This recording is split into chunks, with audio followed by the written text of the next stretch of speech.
Hey guys, tonight we're diving into something that will make you question every outfit you've ever worn and every fashion decision you've ever made or failed to make. We're talking about Paris, not the city of romance, not the city of croissants, but the city of fashion. The city that looked at the rest of the world and said, "You're all doing this wrong, and also your shoes are hideous." This is the story of how one city, a city that at one point smelled genuinely terrible and had open sewers running down its main streets, somehow convinced the entire planet that it was the undisputed capital of beauty, elegance, and taste. Before you get comfortable, take a second to like the video and subscribe, but only if you actually enjoy what I do here. And a genuine, heartfelt thank you to the viewer who suggested this topic. You know who you are, and you have excellent instincts. Comments like yours are the reason this channel exists and keeps growing, so please keep them coming. You can find us on Spotify too. Links in the description if you'd rather drift off while you're doing something else entirely. Now, dim those lights, flip on a fan for that soft white noise, and get horizontal. Tuck yourself in. Let's set the scene. Have you ever wondered how one city managed to hold the entire world's wardrobe hostage for 400 years? Was there a meeting? Did someone vote? Did France just wake up one morning and announce that everyone else was embarrassing? Did the Italians just shrug and let it happen? Did the English look at their own clothing and think, well, fair enough? Could you imagine being a nobleman in 17th century Spain, absolutely convinced you looked magnificent, and then a French diplomat arrives and just stares at you? Would you have survived the pressure of Versailles, where your outfit wasn't just an outfit but a political statement, a social resume, and possibly a reason for someone to ruin your career? Congratulations, you've just arrived in Paris. The year is somewhere in the 1600s. You're wearing something someone else designed, sewn by someone who has never met you, approved by a king who has opinions about lace. You have no idea how it happened. Neither did anyone else, really. But here we are. Let's start at the source. Before Paris ruled global fashion, one man ruled Paris, and he had thoughts. Very specific, deeply personal, occasionally exhausting thoughts about clothing. Louis XIV, the Sun King, understood something that most people miss entirely. Fashion isn't vanity. Fashion is power. And so, at the Palace of Versailles, that gilded monument to the idea that more is more and even more is better, getting dressed in the morning was not a private act. It was a ceremony, a ritual, a performance watched by dozens of courtiers jostling for the honour of handing the king his sleeve. At Versailles, what you wore told everyone in the room exactly who you were, how much the king liked you, and whether you were worth talking to. Louis didn't just wear clothes, he weaponized them. Imagine waking up at Versailles. You're a nobleman, which sounds good until you realise what it actually means on a Tuesday morning. You're expected to be present for the king's lever, his rising. You arrive in the royal bedchamber, which is not a bedroom in any recognisable sense. It's a theatre. The king lies in a bed the size of a small province, and around him, in strict hierarchical order, stand dozens of courtiers waiting for the performance to begin. There is a formal order for everything. Someone of sufficient rank hands the king his nightshirt. Someone of slightly lower rank holds the candle. Someone else stands nearby holding the royal stockings, waiting for their moment with the expression of a person for whom this is genuinely the highlight of their career. You watch. You wait. You're dressed yourself in something that took 3 people to assemble and cost more than your estate's annual grain harvest. You are wearing it because if you showed up in the wrong thing, someone would notice, someone would whisper, and by the time you made it back to your rooms, your social standing would have quietly collapsed while you were standing in it. This was the genius of Louis XIV's system. Fashion at Versailles was a mechanism of control disguised as a dress code. The king required his nobles to spend enormous sums on clothing, on accommodation at the palace, on the endless round of entertainments and ceremonies that Versailles demanded. This kept them financially dependent, geographically present, and far too busy choosing between silk brocades to organise a rebellion. You could not plot against the king if you were spending your entire mental energy deciding whether your juste corps, the fitted long coat that Louis had made de rigueur for court, was trimmed with the correct number of buttons. The number of buttons mattered. Louis noticed buttons. Specifically, he noticed when you got them wrong. The king himself was a masterclass in personal branding. His signature ensemble, the high-heeled shoes, the elaborate wig that added 6 inches to his stature, the coat embroidered with gold so heavily it could have stood up without him in it, was calculated at every point. He wore red heels, a privilege he later reserved exclusively for those with royal permission. You wanted red heels. You could not have red heels without his blessing. This is a man who regulated shoe colour and made it feel like an honour to comply.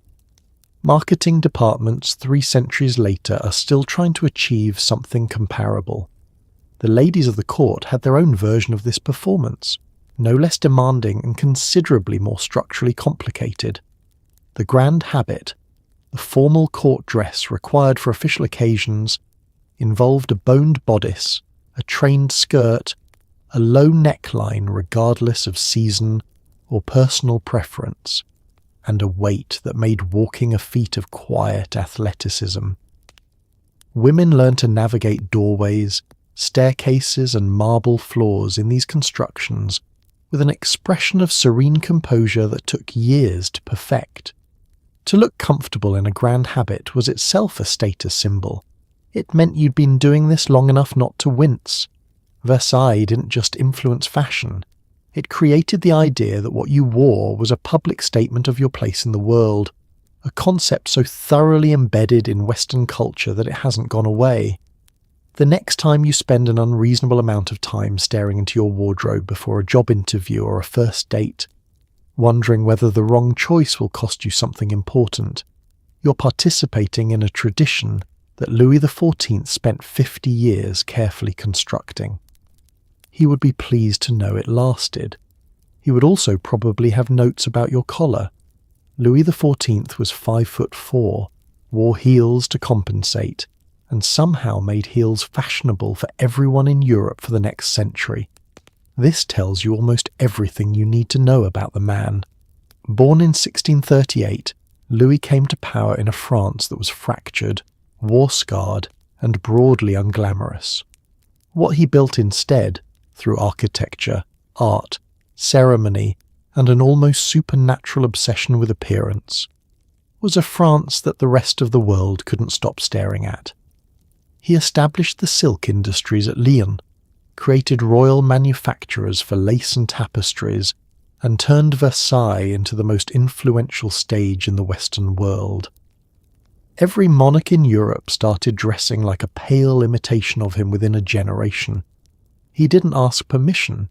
He simply decided that France set the standard and then he made it true. Picture for a moment what it actually looked like to be Europe in the mid-1600s.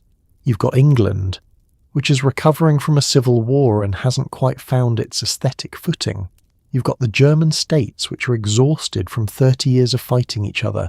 You've got Spain, which had been the dominant power in European fashion for the previous century, producing the stiff ruffs and dark velvets that made everyone look like they were attending a very formal funeral. And then you have Louis XIV, who looks at all of this, at the ruffs and the darkness and the general air of grim dignity, and decides that France is going to do something different. France is going to be beautiful, loudly, expensively, and unavoidably beautiful. He started with the infrastructure. His finance minister, Jean-Baptiste Colbert, was the operational genius behind the project. Colbert understood that taste alone was not sufficient. You needed supply. He protected French textile manufacturers through aggressive tariffs on foreign cloth. He developed the lace industries in Alençon and Argentan, creating French lace that was deliberately designed to rival the Venetian and Flemish laces that French nobles were spending fortunes importing. He subsidized the Gobelins manufactory for tapestries, the Savonnerie for carpets, the Lyon silk weavers for the fabric that would eventually clothe the courts of Europe. Louis and Colbert didn't just want France to be fashionable.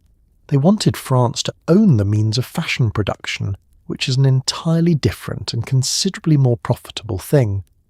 Then there was Louis himself, who functioned as the living advertisement for everything France was selling. He was photographed, or rather painted, endlessly painted, in a succession of portraits designed to communicate specific things about French power and refinement. His famous portrait by Hyacinthe de Gaulle shows him in his coronation robes, one hand on his hip, one leg extended to show off a very fine calf, the high-heeled shoe prominent in the foreground. He was 63 when this portrait was painted. He was still wearing the heels, still presenting the leg. He understood that image required consistent maintenance. The heels themselves are a small but perfect example of how Louis operated. He began wearing them to add height. He then began having them painted red, the colour of crushed cochineal, expensive and vivid. He then restricted the wearing of red heels to members of the court he personally favoured, making them a visible mark of royal approval. He had, in other words, turned a shoe into a loyalty programme. People wore his colours the way modern consumers wear brand logos, as a signal to other people that they belong to something. Louis understood, long before the vocabulary existed to describe it, exactly how luxury branding works. His influence spread because it was designed to spread. French fashion ambassadors, not official diplomats, but the dolls, the engravings, the publications, the movement of French tailors and dressmakers across Europe, carried the aesthetic outward from Versailles, like ripples from a stone dropped in very still water. The courts of Europe didn't copy French fashion because they were forced to. They copied it because to be seen wearing it said that you understood what mattered, that you were connected to the most glamorous court in the world, that you were, in the parlance of a later era, in the know. Louis XIV invented that feeling.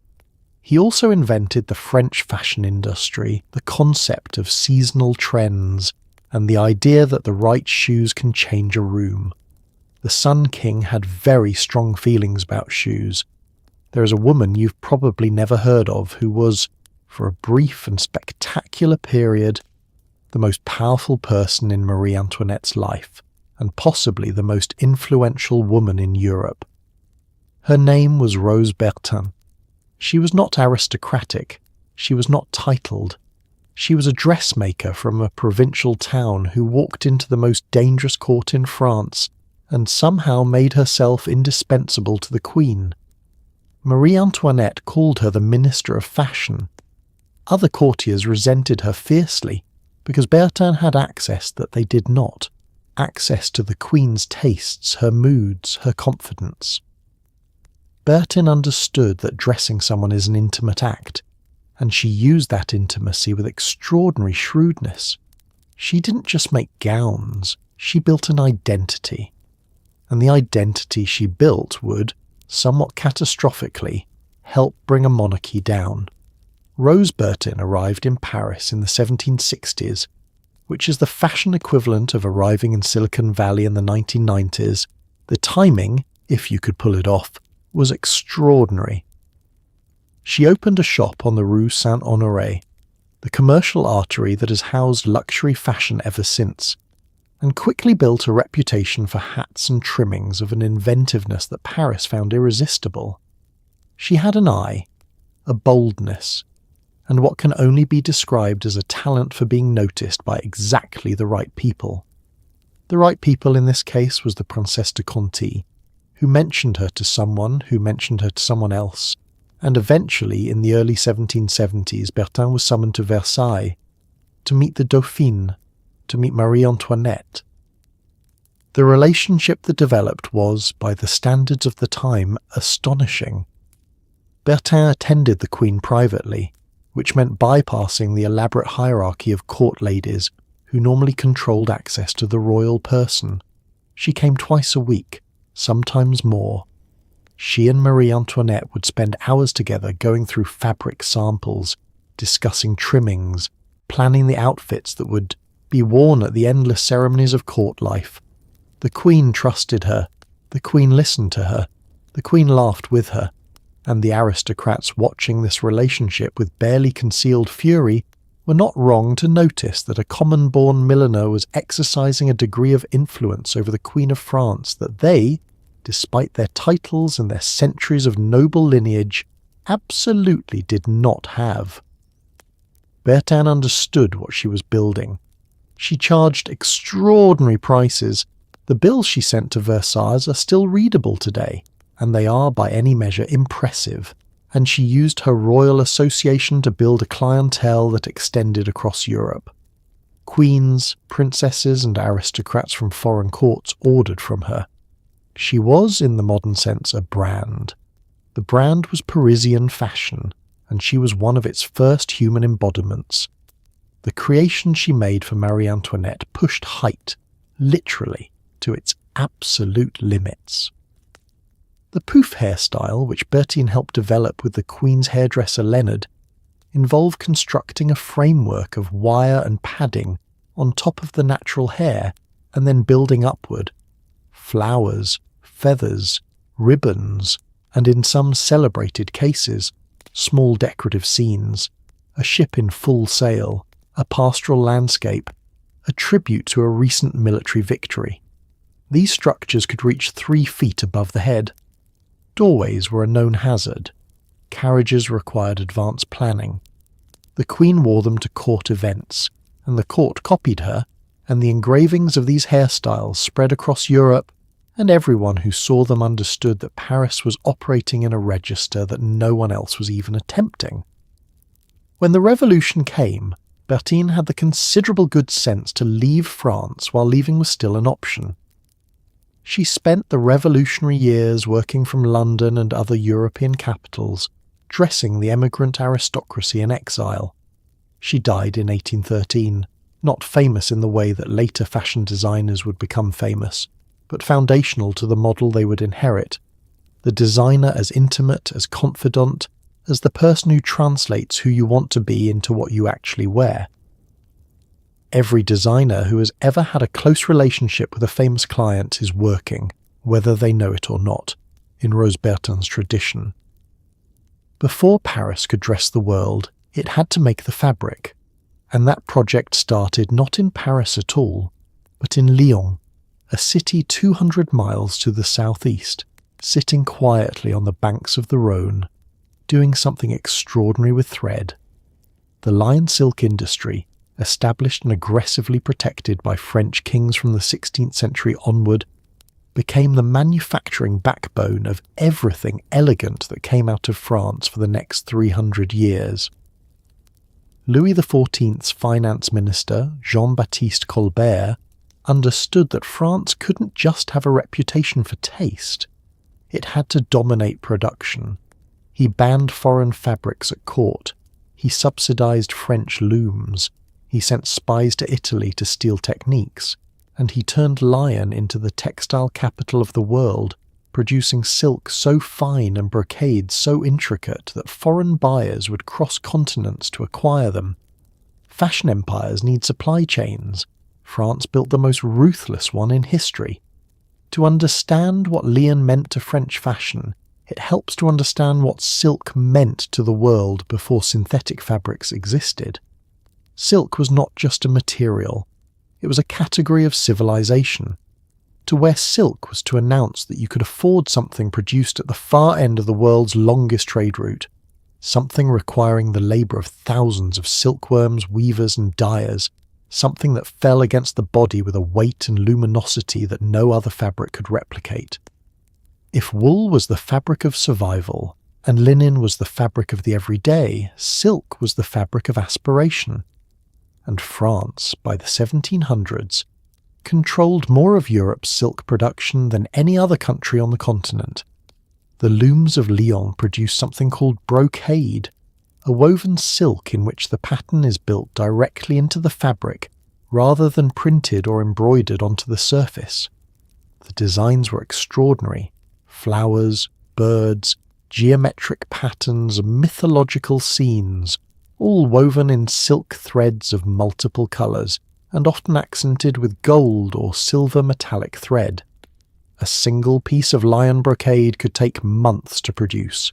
A single bolt could cost more than a skilled worker earned in a year, and the court of Versailles consumed it in quantities that required Lyon's looms to run continuously, employing tens of thousands of workers across the city.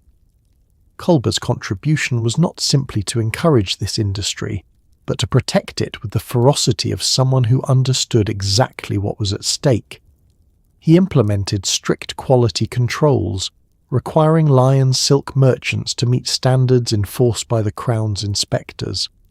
Substandard fabric could be seized and destroyed in public. He forbade the import of foreign silk under pain of significant penalties. He made it legally, economically and socially impossible for the French court to buy from anywhere else. This was not free market capitalism. It was deliberate, aggressive industrial policy in the service of fashion dominance, and it worked with remarkable thoroughness. The jacquard loom, invented by Joseph-Marie Jacquard in Lyon in 1804, extended this dominance into the industrial age. The jacquard mechanism used punched cards, a concept that would later contribute, by a long and improbable chain of influence, to the development of computer programming to control the pattern of the weave automatically, allowing complex designs to be produced at speed and scale that hand weaving could never match. Lyon's silk industry was suddenly capable of producing the most technically complex textiles in the world at a volume that could supply not just French courts, but the emerging bourgeoisie across Europe, who wanted for the first time to wear something that looked like what the aristocracy had always worn. You can still go to Lyon today and visit the Musée des Tissus, one of the great textile museums in the world, and look at samples of historical Lyon silk production that will make you wonder, slightly unhappily, why nothing in your wardrobe feels anything like them. There's a particular quality to the light on historical silk brocade, something to do with the way the threads catch and diffuse it that photographs can't fully capture and modern production rarely replicates. France built its fashion empire on many things, but the looms of Lyon were the foundation, and without them, the mythology has no material form. In 1672, a Frenchman named Donneau de Vizay launched a publication called the Mercure Galant, and the world of fashion changed without fully realizing it. This wasn't a magazine in the modern sense, it was a gazette, a letter, a newsletter of court life that included, alongside gossip and poetry, detailed descriptions of what people were wearing and why it mattered. Fashion journalism was born. Within a few decades, the concept would expand to illustrated plates, hand-coloured engravings depicting the latest styles from Paris that were distributed across Europe and read with the kind of hunger you might reserve for something actually important. In London, in Vienna, in St. Petersburg, aristocrats pored over these images and gave urgent instructions to their tailors. Paris told you what to wear, the rest of the world obeyed. It was the original influencer economy, running entirely on ink and envy. Imagine receiving the Mercure Galant in 17th century London, which you should picture as a city that is not Paris, and is acutely aware of the fact.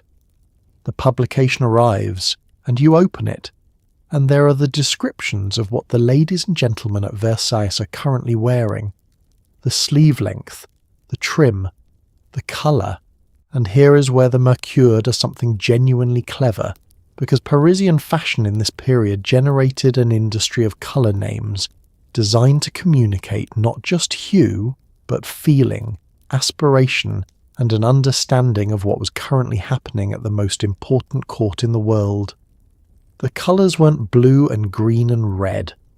They were names like puce, which is French for flea, because apparently someone at Versailles decided that the colour of a crushed flea was fashionable, and everyone went along with it, and pensée, which means thought.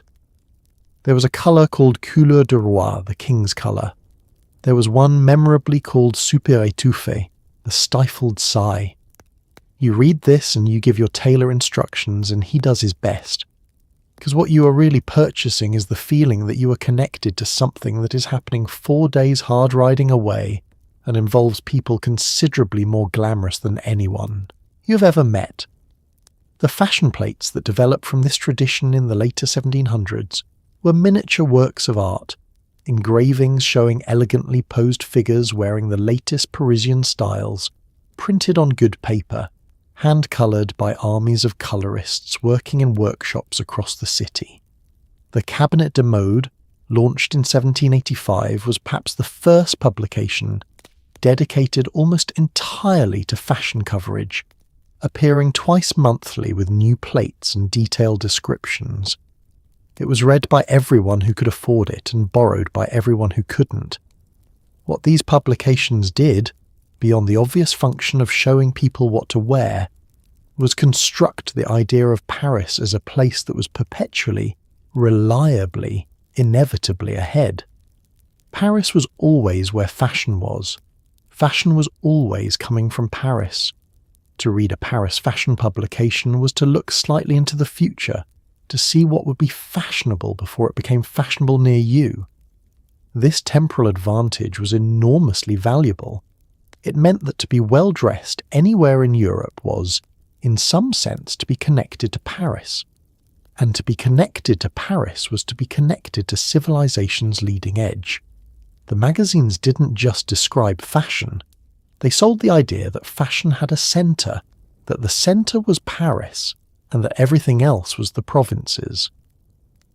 By the mid-19th century, publications like La Mode Illustrée and Le Moniteur de la Mode had circulations running into the hundreds of thousands, and were being translated, distributed and imitated across Europe and in the United States.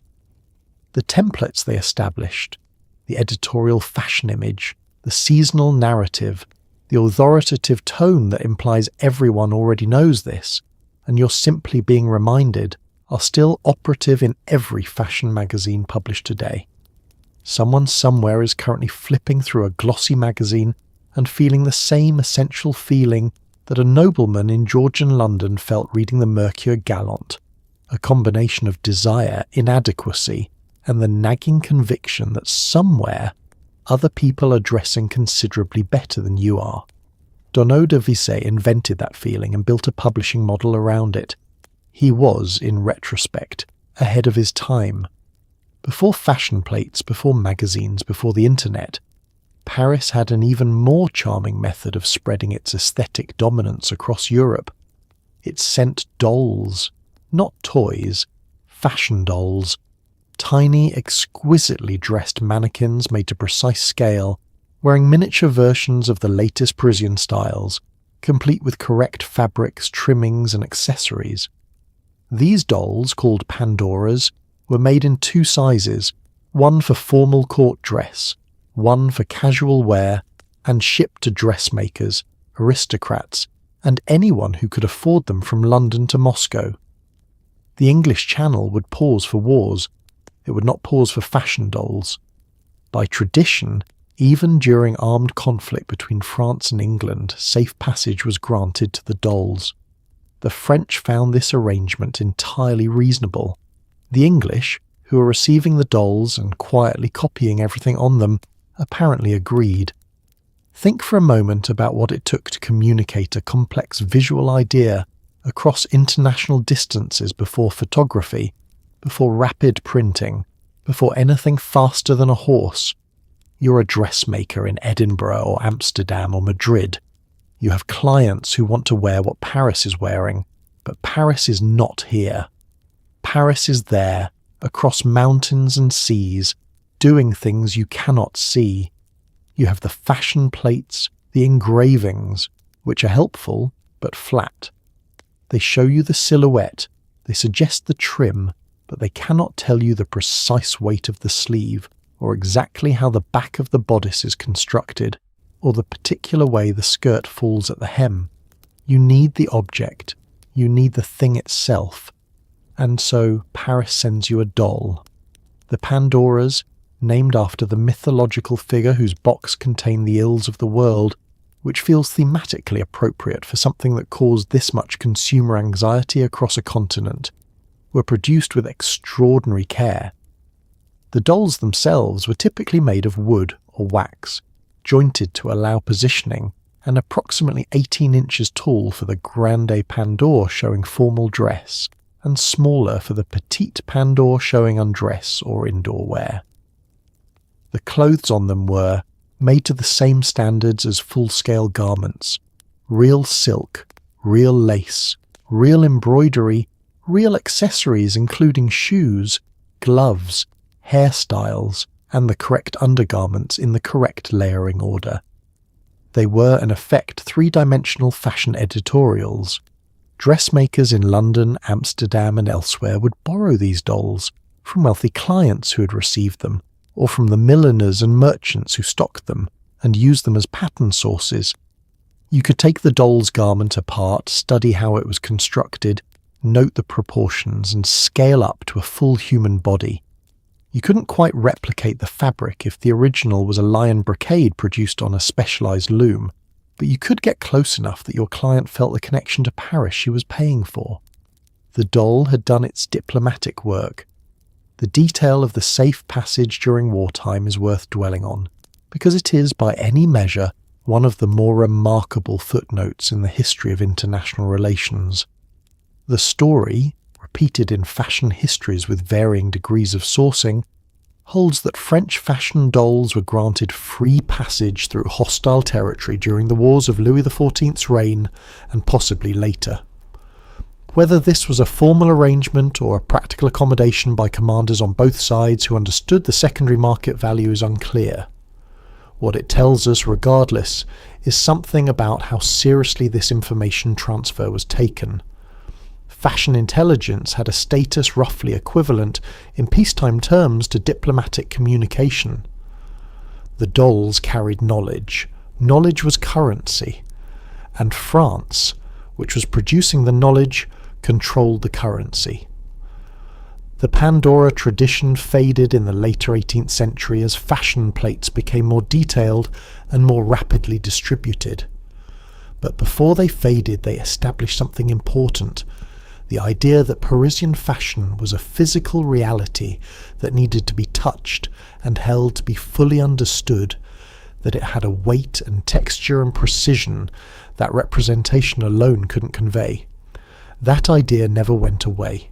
It's why, 3 centuries later, people still fly to Paris for Fashion Week rather than simply watching the live streams. Some things the industry insists quietly. You need to be in the room to properly feel. If you think dressing for a job interview is stressful, imagine dressing for an audience with Louis XIV, in a room full of people whose entire purpose was to notice what you were wearing and form instant, potentially career-ending opinions about it. At Versailles, clothing was not a personal choice, it was a political document. The king granted the right to wear certain colours, certain laces, certain embroideries. Sumptuary laws, regulations about who could wear what, had existed in France for centuries, but Louis turned them into something more sophisticated, a system of visible, legible hierarchy, where your outfit announced your rank before you opened your mouth. Showing up in the wrong thing was not a fashion mistake. It was an insult to the social order. Showing up in the right thing, perfectly executed, showed the king you understood the game. The nobles who played it best stayed close to power. The ones who didn't, well, there's a reason French has a word for being out of fashion. You are a duke, which sounds impressive and in most respects is, but which at Versailles translates to a very specific set of anxieties. You have a position at court, you have apartments, small, insufficiently heated apartments, because Versailles is famously cold in winter, but apartments nonetheless, and you have access that lesser men do not have. You have the right to sit in the king's presence, which is not a given. You have the right to enter certain rooms, and all of this access, all of this carefully negotiated proximity to power, depends in no small part on your continued ability to look like exactly the kind of person who belongs in those rooms, which means looking exactly like what the king considers appropriate, which means spending approximately half your income on clothing, and the other half worrying about whether you've spent it correctly. The system was, in its way, genius. Louis didn't need to post guards at every door of power. He didn't need to issue explicit instructions about who was in favour and who wasn't. He simply created a visual language complex enough that only people paying close, continuous attention could read it correctly, and then he changed the language regularly enough that the attention had to be maintained. The rules about what could be worn at court were not written down in a single accessible document. They were known, absorbed, communicated through observation, and through the quiet commentary of people who had been at court long enough to have made all the significant errors already. To learn to dress for Versailles was to learn to read a social code that was deliberately opaque to outsiders and only barely legible to insiders. The most famous example of clothing as political statement at Versailles is the juste cours à brevet, literally the coat by warrant. This was a coat of a specific design, in blue with gold and silver embroidery, that could only be worn by those to whom Louis had personally granted permission. There were never more than 50 of these grants at any one time. To be seen wearing the juste cours à brevet was to announce to every person in every room at Versailles that you were among the small number of men the king had specifically chosen to honour. Men competed for these positions with the same intensity that people now compete for corner offices or verified social media accounts. The coat was not a coat. The coat was a public announcement of the king's favour, visible from across the room and immediately legible to anyone who mattered. Women's fashion at Versailles operated by parallel rules. The colour, quality and embellishment of a gown communicated rank, wealth, and the degree to which one had successfully navigated the Queen's household politics. To appear underdressed was to suggest either poverty or indifference, both equally fatal. To appear overdressed was to commit the possibly worse error of overreach, of dressing as if you were more important than you were. The calibration required was precise enough to require in many cases professional assistance. The services of a femme de chambre skilled in the politics of the wardrobe, someone who understood not just what was fashionable, but what was safe. Fashion at Versailles was never about beauty alone. It was always, first and most importantly, about survival. In 1858, an Englishman named Charles Frederick Worth did something that the French fashion industry had never quite seen before. He opened a fashion house in Paris, insisted that customers come to him rather than the other way around, presented seasonal collections and charged extraordinary amounts of money for the privilege of wearing clothes that he, the designer, had conceived as a creative vision, not merely assembled to a client's instructions. Worth essentially invented the fashion designer as we understand the term today. Before Worth, dressmakers were craftspeople. After Worth, they were artists, arbiters, and the closest thing the 19th century had to a celebrity. The Empress Eugénie became his client. Then every aristocrat in Europe wanted to be his client. Worth didn't just make clothes, he established the template for the entire haute couture industry. The atelier, the house name, the seasonal show, the idea that Parisian fashion was, by definition, the best fashion. Before Worth arrived on the Rue de la Paix and rearranged everyone's understanding of how this worked, the system operated the other way around. A wealthy woman wanted a dress. She visited a dressmaker or, more typically, sent her lady's maid with measurements and instructions. The dressmaker assembled something that met the client's specifications. The dressmaker did not have opinions about what the client should want. The dressmaker had skills, needles, and an understanding of her place in the social order. The client was the artist, the dressmaker was the instrument. This was not unusual. This was how it had worked for centuries. Worth reversed it completely. He was the artist. You were the client who had the considerable fortune of being dressed by him. He would present you with options from his collections, seasonal presentations of complete looks that he had designed in advance based on his own vision of what was beautiful and appropriate. You could choose from what he had made. You could not generally instruct him to make something different. If you were a new client hoping to be received at the House of Worth, you might wait.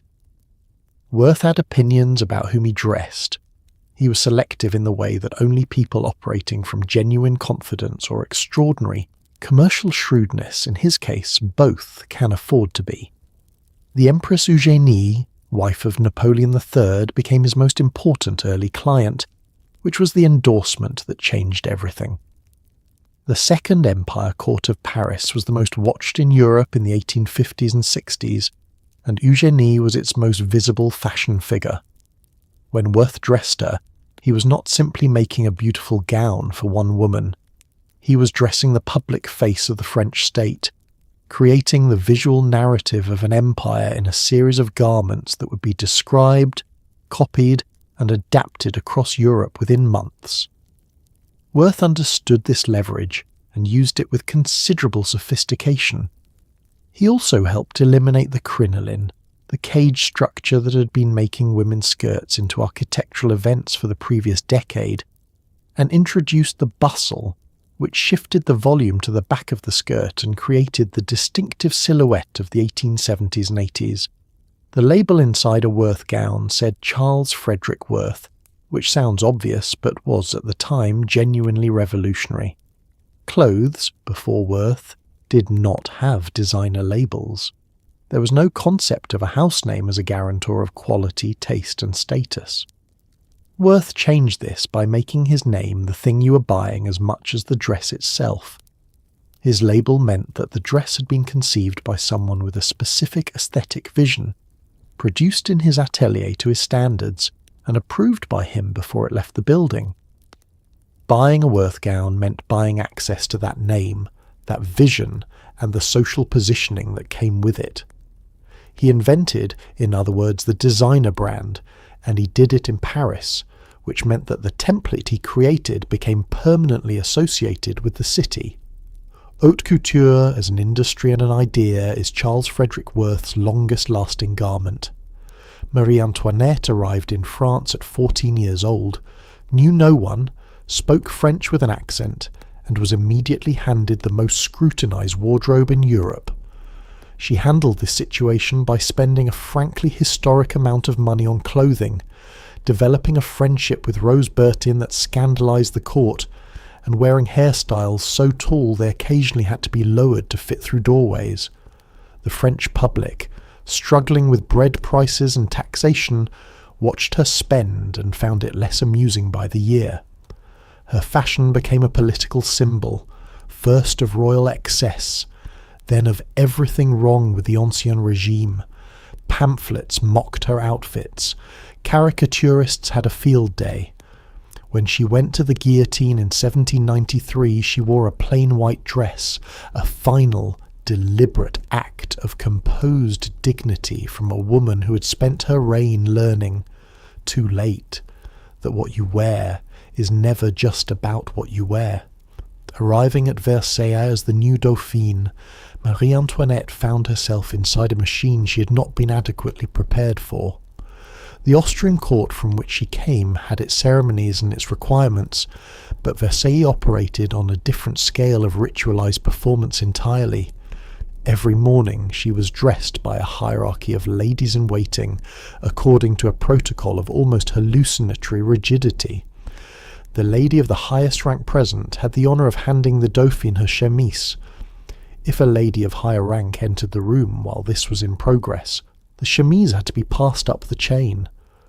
There is a famous account of Marie Antoinette standing completely undressed, shivering, while the chemise was handed from one lady to another as several duchesses arrived in rapid succession, each one obligated to take her turn. The Queen, who was not allowed to dress herself, stood and waited, and presumably thought whatever the 18th century equivalent of "I did not sign up for this" was. She found her release in fashion. Once her position at court was secure enough to assert some preference, she asserted it with considerable enthusiasm. Working with Rose Burton and with the hairdresser Léonard, she created a visual identity that was, for a time, the most imitated and most talked about in Europe. The poufs were extraordinary, elaborate constructions that turned the head into a platform for decorative scenes, sometimes topical, responding to current events. When France supported the American colonies in their revolution against Britain, there were poufs celebrating the occasion. When a French naval ship called the Belle Poule won an engagement against the English, Léonard constructed a hairstyle featuring a model of the ship in full sail, rising from an ocean of powdered hair. This is a level of commitment to accessorizing that has arguably never been surpassed. But what worked as spectacle inside the court of Versailles had a different reception outside it.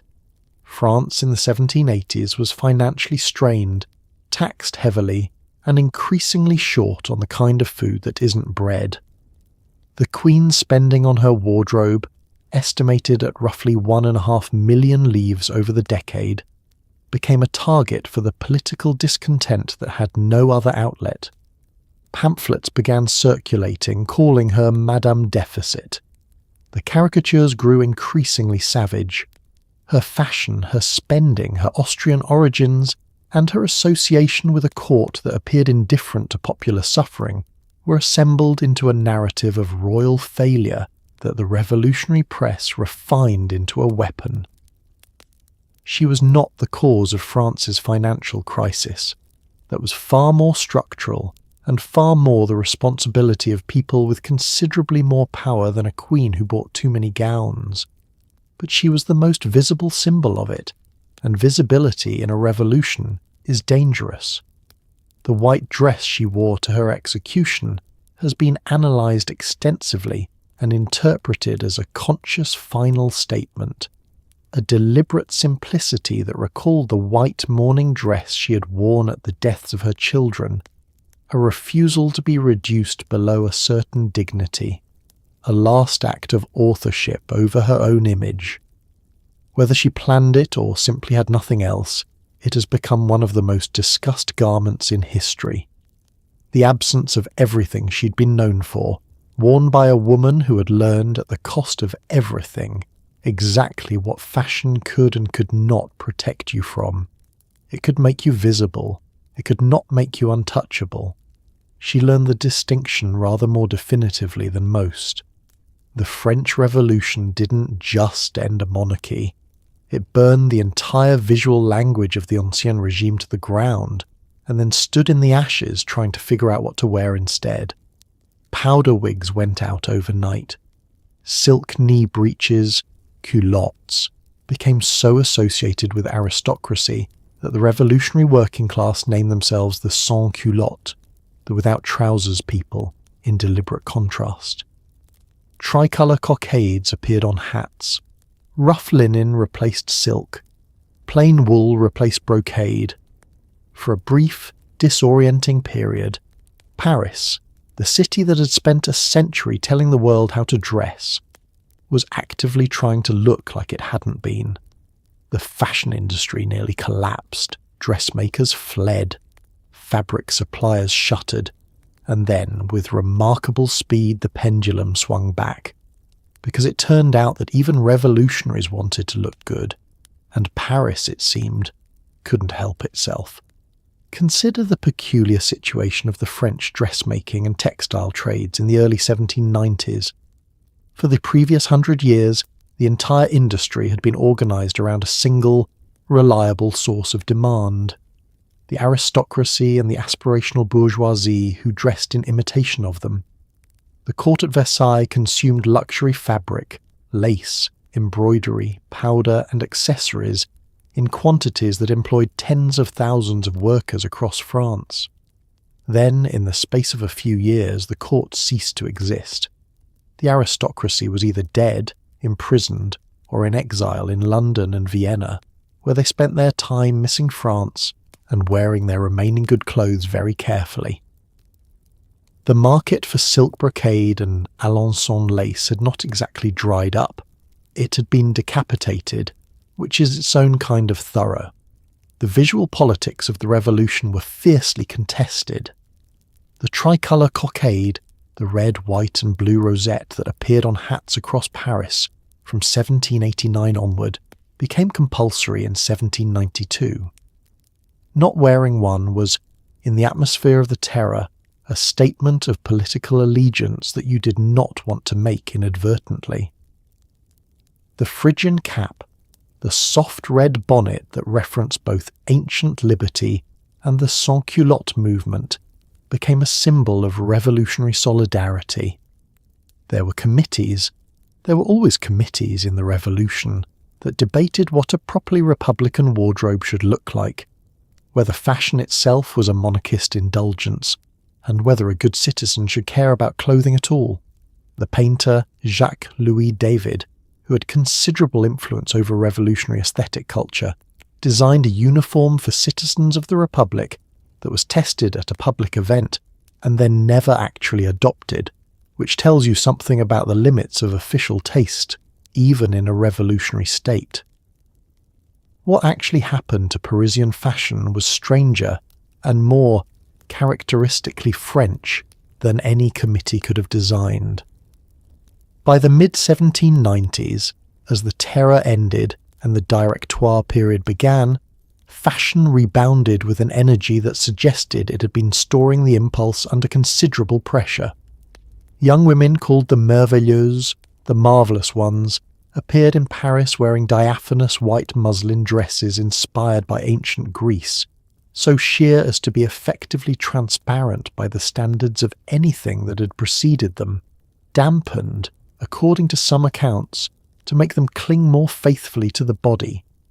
Their companions, the incroyables, the incredibles, wore exaggerated versions of English country dress, wide lapels, high cravats, oversized coats, and hairstyles that went aggressively in two different directions at once.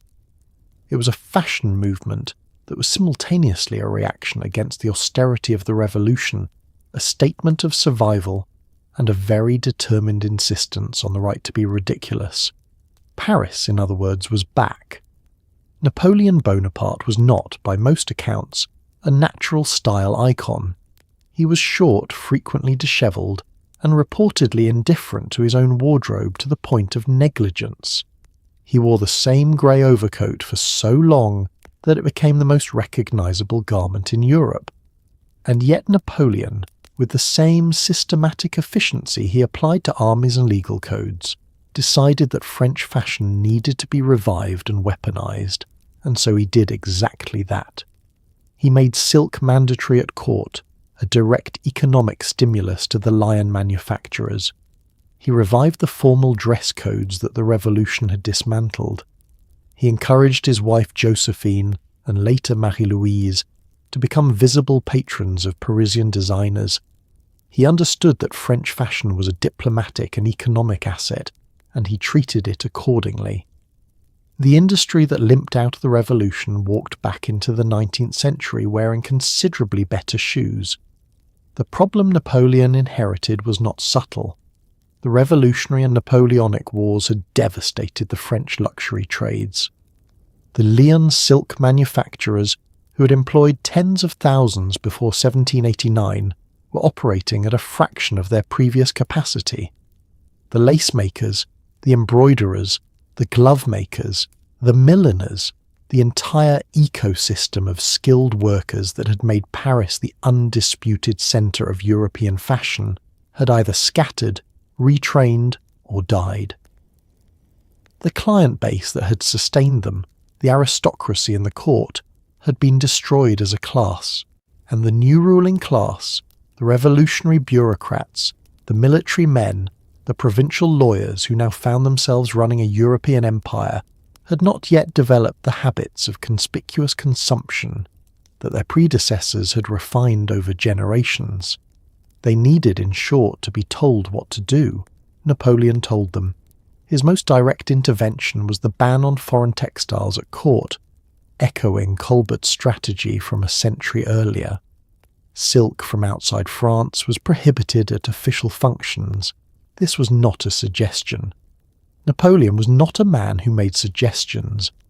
He inspected his court with the same attention he gave to troop deployments, and there are documented instances of him personally cutting silk garments at official events when he discovered they had been made from imported fabric, English wool specifically, which he regarded as both an economic and a patriotic offence. This approach to textile policy was extreme, possibly disproportionate, but entirely effective. The Lyon manufacturers had a guaranteed market. They rehired their workers. The looms resumed. His wife Josephine, who had a talent for spending money that rivaled Marie Antoinette's, and a rather better political instinct for when to display it publicly, was deployed as a living advertisement for the revived French luxury trade. Her wardrobe bills were staggering. She reportedly died with debts in the millions of francs, a significant portion of them owed to fabric merchants and dressmakers, but they served a purpose. The court of the First Empire needed to look like a court, needed to project the visual authority of civilization and power, and Josephine understood this requirement and fulfilled it with genuine enthusiasm. Napoleon also revived the ceremony of court dress. The revolution had abolished formal hierarchical clothing. Napoleon reinstated it, with new codes designed to establish the visual vocabulary of the empire as distinct from both the Ancien Régime and the republican simplicity that had preceded it. Men at court wore elaborate embroidered coats. Women wore trained gowns. The knee breeches that had been abolished with the culottes of the Revolution were brought back for formal occasions, which reportedly caused considerable private complaint from men who had spent the previous decade wearing trousers and found the return to breeches both retrograde and uncomfortable. Napoleon's response to the complaints was, characteristically, that this was not a matter for discussion. What Napoleon understood, and what makes him worth considering as a figure in fashion history, despite the obvious incongruity, is that luxury production is an industry, and industries require conditions to thrive. He created those conditions, the court demand, the import restrictions, the ceremonial requirements, not because he particularly cared about silk brocade, but because he understood that a France without its luxury trades was a France with fewer workers employed, less export revenue generated, and a diminished claim to the cultural authority that had been its diplomatic asset for a century. He rebuilt the French fashion industry the way he rebuilt the French legal system, systematically, impatiently, and with complete indifference to anyone who found the pace inconvenient. In 1852, a man named Aristide Boucicaut opened a shop in Paris called Le Bon Marché, and he did something genuinely revolutionary. He put prices on everything, let people browse without obligation to buy, offered returns, and put a staggering variety of goods under one roof. The department store was born. Before Le Bon Marché, shopping for clothes was an anxious negotiation.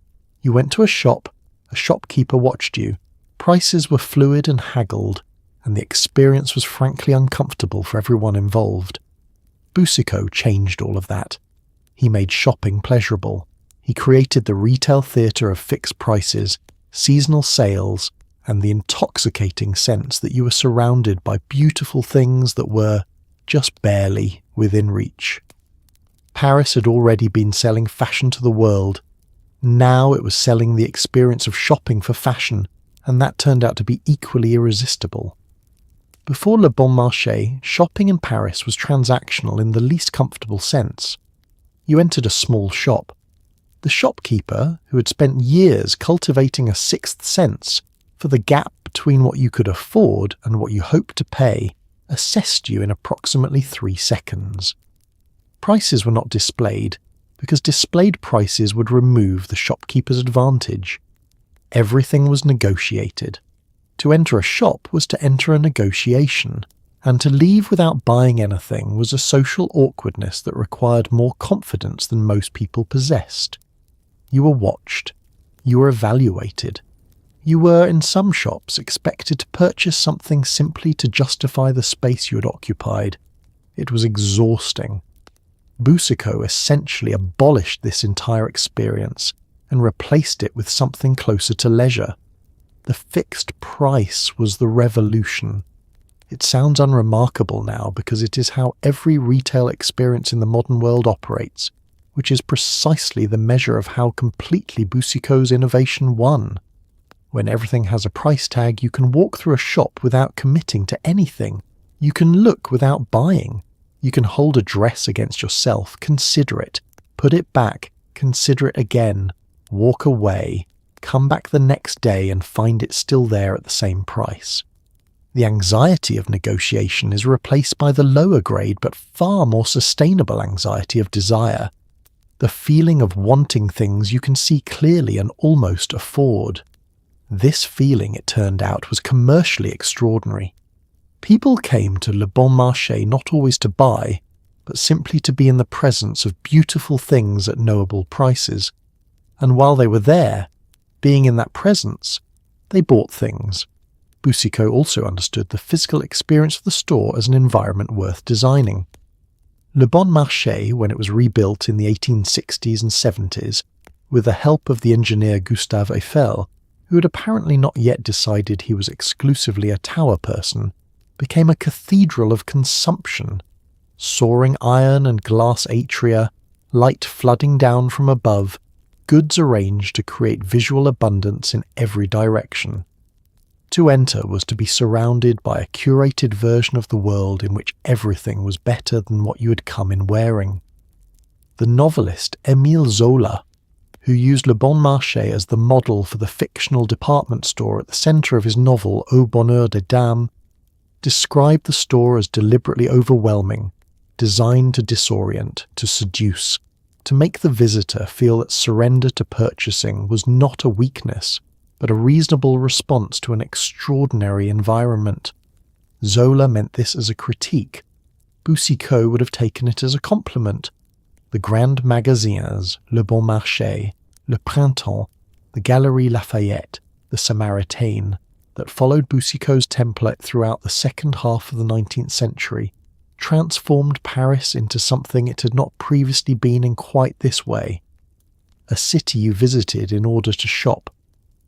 The concept of the shopping trip as a leisure activity, as a day out, as an experience worth having for its own sake rather than simply as a means of obtaining necessities, was built in Paris in these buildings. Tourists came to Paris for the fashion, for the culture, for the food, and increasingly for the stores. The stores were part of the performance of Paris, part of the city's identity as a place where beautiful things were available, and the act of acquiring them was pleasurable rather than merely practical. Le Bon Marché didn't just change retail, it changed the relationship between cities and the people who visited them, and that change started, as these things so often did, in Paris. From roughly 1871 to 1914, Paris entered a period that the French, with characteristic understatement, called the Belle Époque, the beautiful age. It was an era of extraordinary creative energy. Impressionism, Art Nouveau, the Moulin Rouge, the Eiffel Tower, the cafés of Montmartre, and a fashion industry operating at an almost hallucinatory level of refinement and excess. The couture houses multiplied. Worth's model of the artist-designer was copied and improved upon. Women's fashion reached a kind of maximum intensity. Corsets cinched waists to medically questionable dimensions, sleeves billowed, hems swept, and the S-bend silhouette required women to arrange their bodies into shapes that their bodies did not naturally form. Paris during the Belle Époque wasn't just setting trends, It was operating as the unchallenged creative and commercial capital of the entire Western world, and everyone from New York to Buenos Aires was watching, copying, and trying to keep up. If you were a woman of means in Paris in 1895, your wardrobe was a structural engineering project. The fashionable silhouette of the Belle Époque required a corset, not the mild, persuasive corset of earlier decades, but a long, low, heavily boned construction that redistributed the body's weight in a specific configuration. Chest forward, hips back, waist pulled to a circumference that had no particular relationship to what waists naturally do. The resulting shape, called the S-bend or the S-curve silhouette, for reasons that become apparent when you look at it from the side, required its wearer to stand in a posture that took some time to master and caused, according to contemporary medical commentary, a range of internal displacements that physicians found professionally interesting. You wore this beneath your clothes, which no one could see, which is the essential paradox of foundation garments. The most demanding part of the outfit is entirely invisible to the people you're dressing for. Over this foundation went layers of extraordinary complexity. The tea gown, the walking costume, the morning dress, the afternoon dress, the visiting dress, the dinner gown, the ball gown, Belle Époque fashion, recognized a taxonomy of occasions each requiring distinct and specific clothing, and a well-dressed woman in this period might change her clothes 4 or 5 times in a day. Each change was an event requiring assistance. The hooks and buttons of a Belle Époque gown were positioned on the back, presumably by people who had considered and rejected the possibility that women might ever need to dress themselves. A lady's maid was not a luxury. She was structural. The couture houses of the Belle Époque multiplied around the original Worth establishment like ambitious satellites. Jacques Doucet, whose salon on the Rue de la Paix was the first serious rival to Worth, brought a softer, more delicate aesthetic. His chiffons and laces had a quality that contemporaries described as painterly, and he himself was a serious art collector who owned, at various points, works that would now be considered among the greatest of the 20th century. Jeanne Paquin became the first woman to lead a major couture house, was celebrated for her tailoring as much as her evening wear, and was, by many accounts, a better businesswoman than any of her male contemporaries.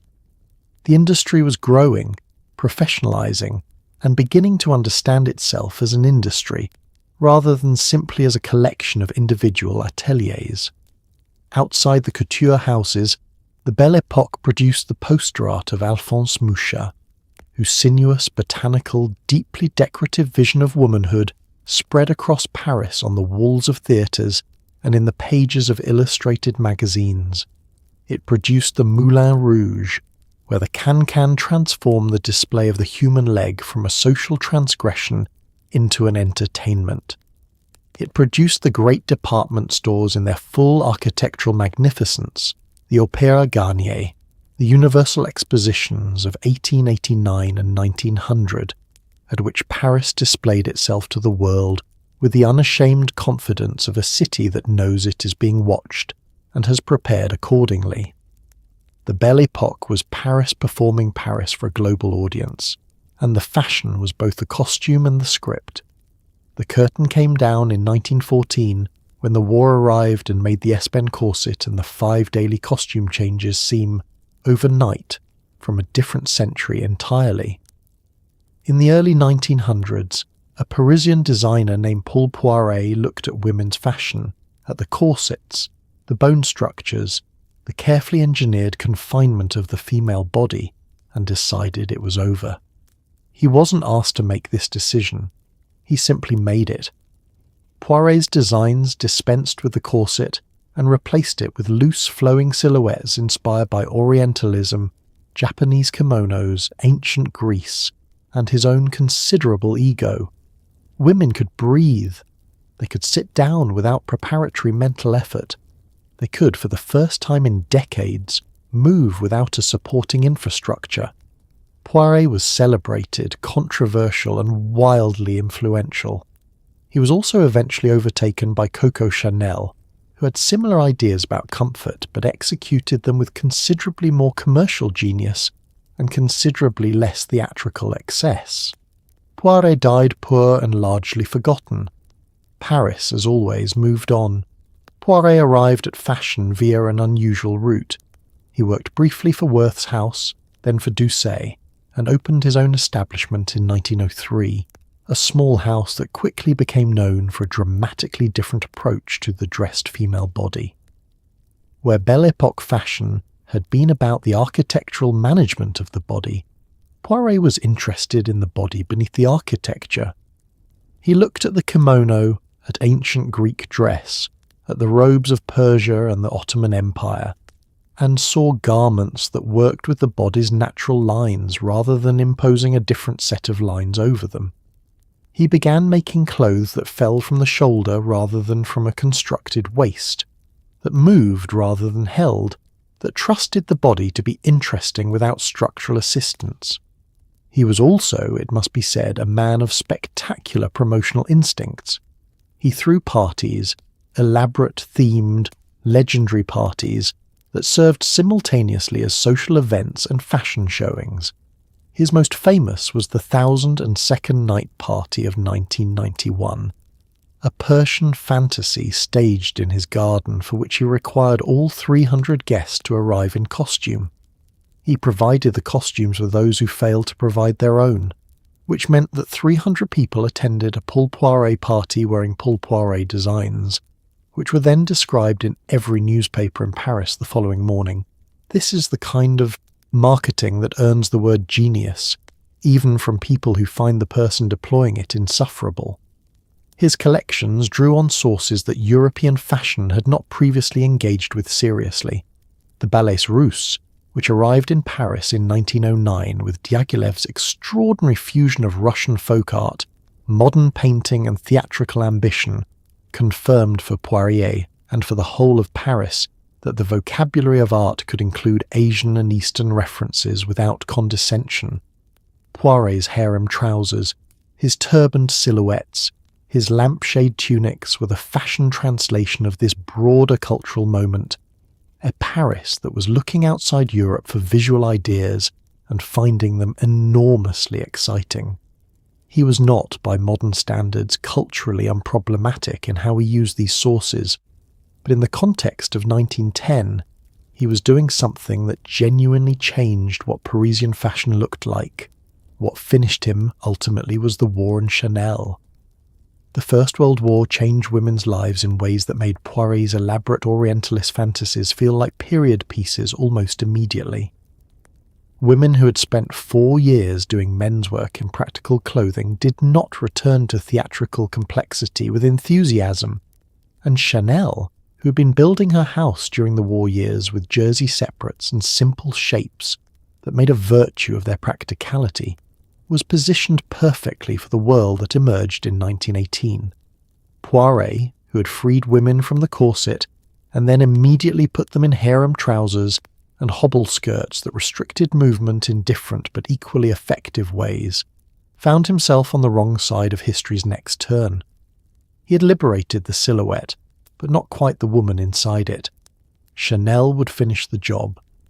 Gabrielle Bonheur Chanel was born in 1883 in a poorhouse in Saumur, raised in an orphanage, and went on to become the single most influential fashion designer in history. The trajectory is, by any measure, extraordinary. Chanel didn't just create clothes. She created an entirely new visual language for women, one based on simplicity, comfort, and a kind of studied effortlessness that was actually the result of profound creative intelligence. She took fabric from men's sportswear and put it on women's bodies. She made the little black dress a wardrobe essential rather than a garment reserved for mourning. She introduced jersey, a fabric previously used for men's underwear, as a material for women's fashion. She designed clothes that allowed women to move, work, and live at a moment in history when women were beginning to demand exactly that. Chanel didn't follow Paris. For a very long time, Paris followed her. The biographical facts of Chanel's early life are both compelling and, in several respects, uncertain, because Chanel herself rewrote them so thoroughly and so often that separating the actual events from the myth she preferred requires more forensic energy than she perhaps deserves. What is clear is that she began as a café singer in Moulins and Vichy, that she was kept by a series of wealthy men who gave her access to the social world she intended to inhabit, and that she opened her first millinery shop in Paris in 1910 with money and support from a lover named Arthur Capel, Boy Capel, who was the one great love of her life and who died in a car accident in 1919, leaving her by her own account with a grief she never entirely resolved and a ruthless independence she never relinquished. The hats came first. Chanel's early millinery was radical in its simplicity at a time when hats were architectural statements, feathered, flowered, wired constructions that required the head to function as a structural support rather than simply a place to put a hat.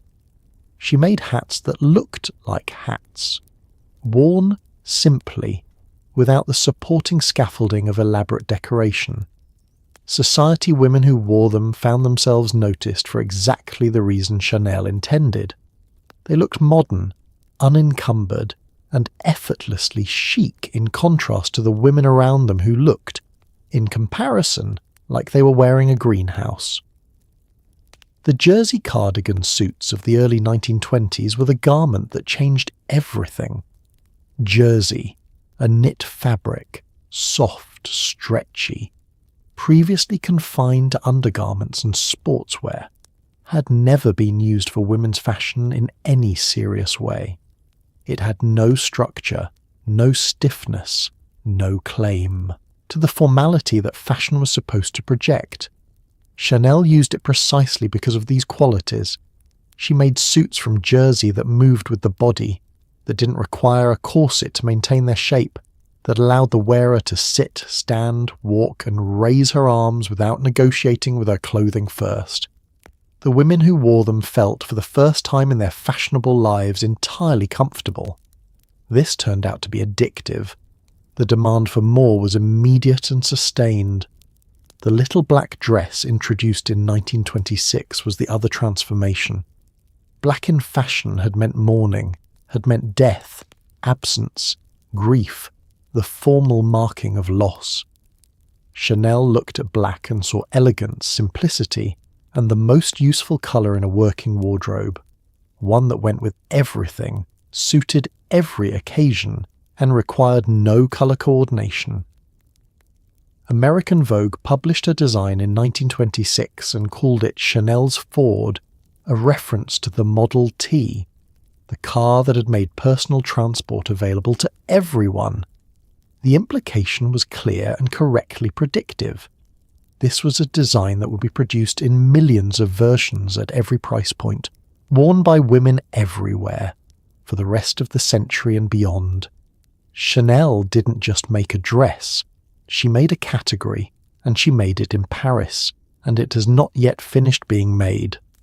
The period from the 1940s to the 1960s is what fashion historians tend to refer to, with some reverence and a little longing, as the golden age of Paris couture. Christian Dior's new look of 1947, full skirts, nipped waists, an extravagant femininity that felt like a deliberate exhale after years of wartime austerity, was a cultural event of the first order. Women queued outside his salon. Newspapers covered the collection as front-page news. Cristobal Balenciaga, the Spaniard who settled in Paris, and whose technical mastery was so extraordinary that Chanel reportedly said he was the only true couturier, worked with a sculptural precision that made other designers feel like amateurs. And then there was Hubert de Givenchy, who dressed Audrey Hepburn and made the black dress she wore in Breakfast at Tiffany's one of the most recognizable garments of the century. Paris in this period was not merely fashionable, it was mythological. Christian Dior opened his house on the Avenue Montaigne in 1946, backed by the textile manufacturer Marcel Boussac, and showed his first collection in February 1947. The collection had an internal name, corolle, for the petals of a flower, but the name that stuck came from an editor, possibly Carmel Snow of Harper's Bazaar, who called it the new look. The description was accurate in a way that went beyond fashion. It was genuinely new. During the war years, fabric had been rationed, silhouettes had been practical and abbreviated, shoulders had been padded to project a kind of efficient authority. Women had been working. Fashion had dressed them accordingly. Dior's new look went in precisely the opposite direction. Skirts that fell to mid-calf and contained yards of fabric. Waists that were cinched to their narrowest possible point. Shoulders that were soft and rounded rather than angular. It was lavish. It was almost defiantly impractical. And it was received by a post-war world that had been austere for 6 years, with a hunger that explained why women queued in the street. Balenciaga, operating from a house he had opened on the Avenue George V in 1937, was doing something rather different and in technical terms considerably more difficult. Where Dior worked with the body's existing lines, emphasizing and exaggerating the waist and the hip, Balenciaga was interested in the space between the body and the garment. He cut clothes that stood away from the body, that created their own architectural forms, that did not depend on the wearer's figure to achieve their intended shape. His semi-fitted suit, his cocoon coat, his balloon jacket, these were garments that required an understanding of how fabric behaves in 3 dimensions that few of his contemporaries possessed. He trained entirely from Spanish tailoring traditions, working with wool and silk in ways that had no direct precedent in French couture. Other designers admired him with an intensity that occasionally crossed into reverence. He had no obvious peers, he simply occupied a category of technical achievement that others could aspire to but not quite reach. Givenchy's contribution was different again, and, in cultural terms, perhaps the most durable of the 3. The relationship between Givenchy and Audrey Hepburn, which began in 1953 when she came to his atelier seeking clothes for the film Sabrina, and developed into a friendship and creative partnership that lasted 4 decades, produced some of the most iconic fashion images of the 20th century. Hepburn was not the conventional fashion ideal of her era. She was angular where the period preferred curves, slight where it preferred voluptuousness, but Givenchy's clothes suited her with a precision that made everything else look approximate. The black Givenchy dress she wore in the opening scene of Breakfast at Tiffany's in 1961, sleeveless, column-shaped, worn with long gloves and a tiara and a cigarette holder, has been reproduced, referenced and sold in auction for nearly $5 million. It is, by any measure, the most commercially successful black dress in history, which is saying something in a century that Coco Chanel had already spent several decades populating with black dresses. Twice a year, in January and July for haute couture, and again in February and October for ready-to-wear, something happens in Paris that is technically a trade show and practically a pilgrimage. Buyers, editors, photographers, stylists, celebrities, and a small army of people who simply want to be near the proceedings descend on the city from every corner of the world. Shows are staged in the Grand Palais, in underground car parks, in the Louvre, in rooftop gardens and abandoned railway stations. Models walk, cameras fire, editors take notes with expressions of studied neutrality. Fashion Week as an institution was largely formalised in Paris in the post-war period, but its roots reach back to the seasonal collection showings of the couture houses that Worth established in the 19th century. Paris didn't invent the fashion show exactly. It invented the idea that seeing what was coming next was worth crossing an ocean for. The fashion show, in its earliest form, was a practical demonstration. Worth's house used live models, mannequins they were called, real women employed to wear the clothes and walk through the salon so that clients could see how the garments moved on a body, and clients came to the house to see them. It was not a public event. It was a private commercial presentation, essentially an elegant sales meeting at which the product walked toward you rather than sitting on a shelf. The clients were the audience, the models were the medium, the clothes were the point.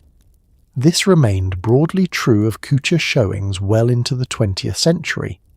The presentations were primarily for buyers and press, conducted in the intimate spaces of the couture houses, attended by invitation only, and oriented toward the question of whether people would order the clothes, rather than the question of whether the experience of watching them was itself something worth having.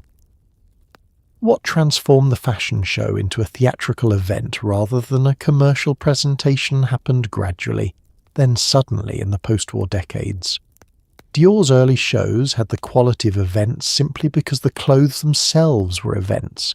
The new look had been genuinely world-changing, and people understood they were watching something historically significant happen in real time.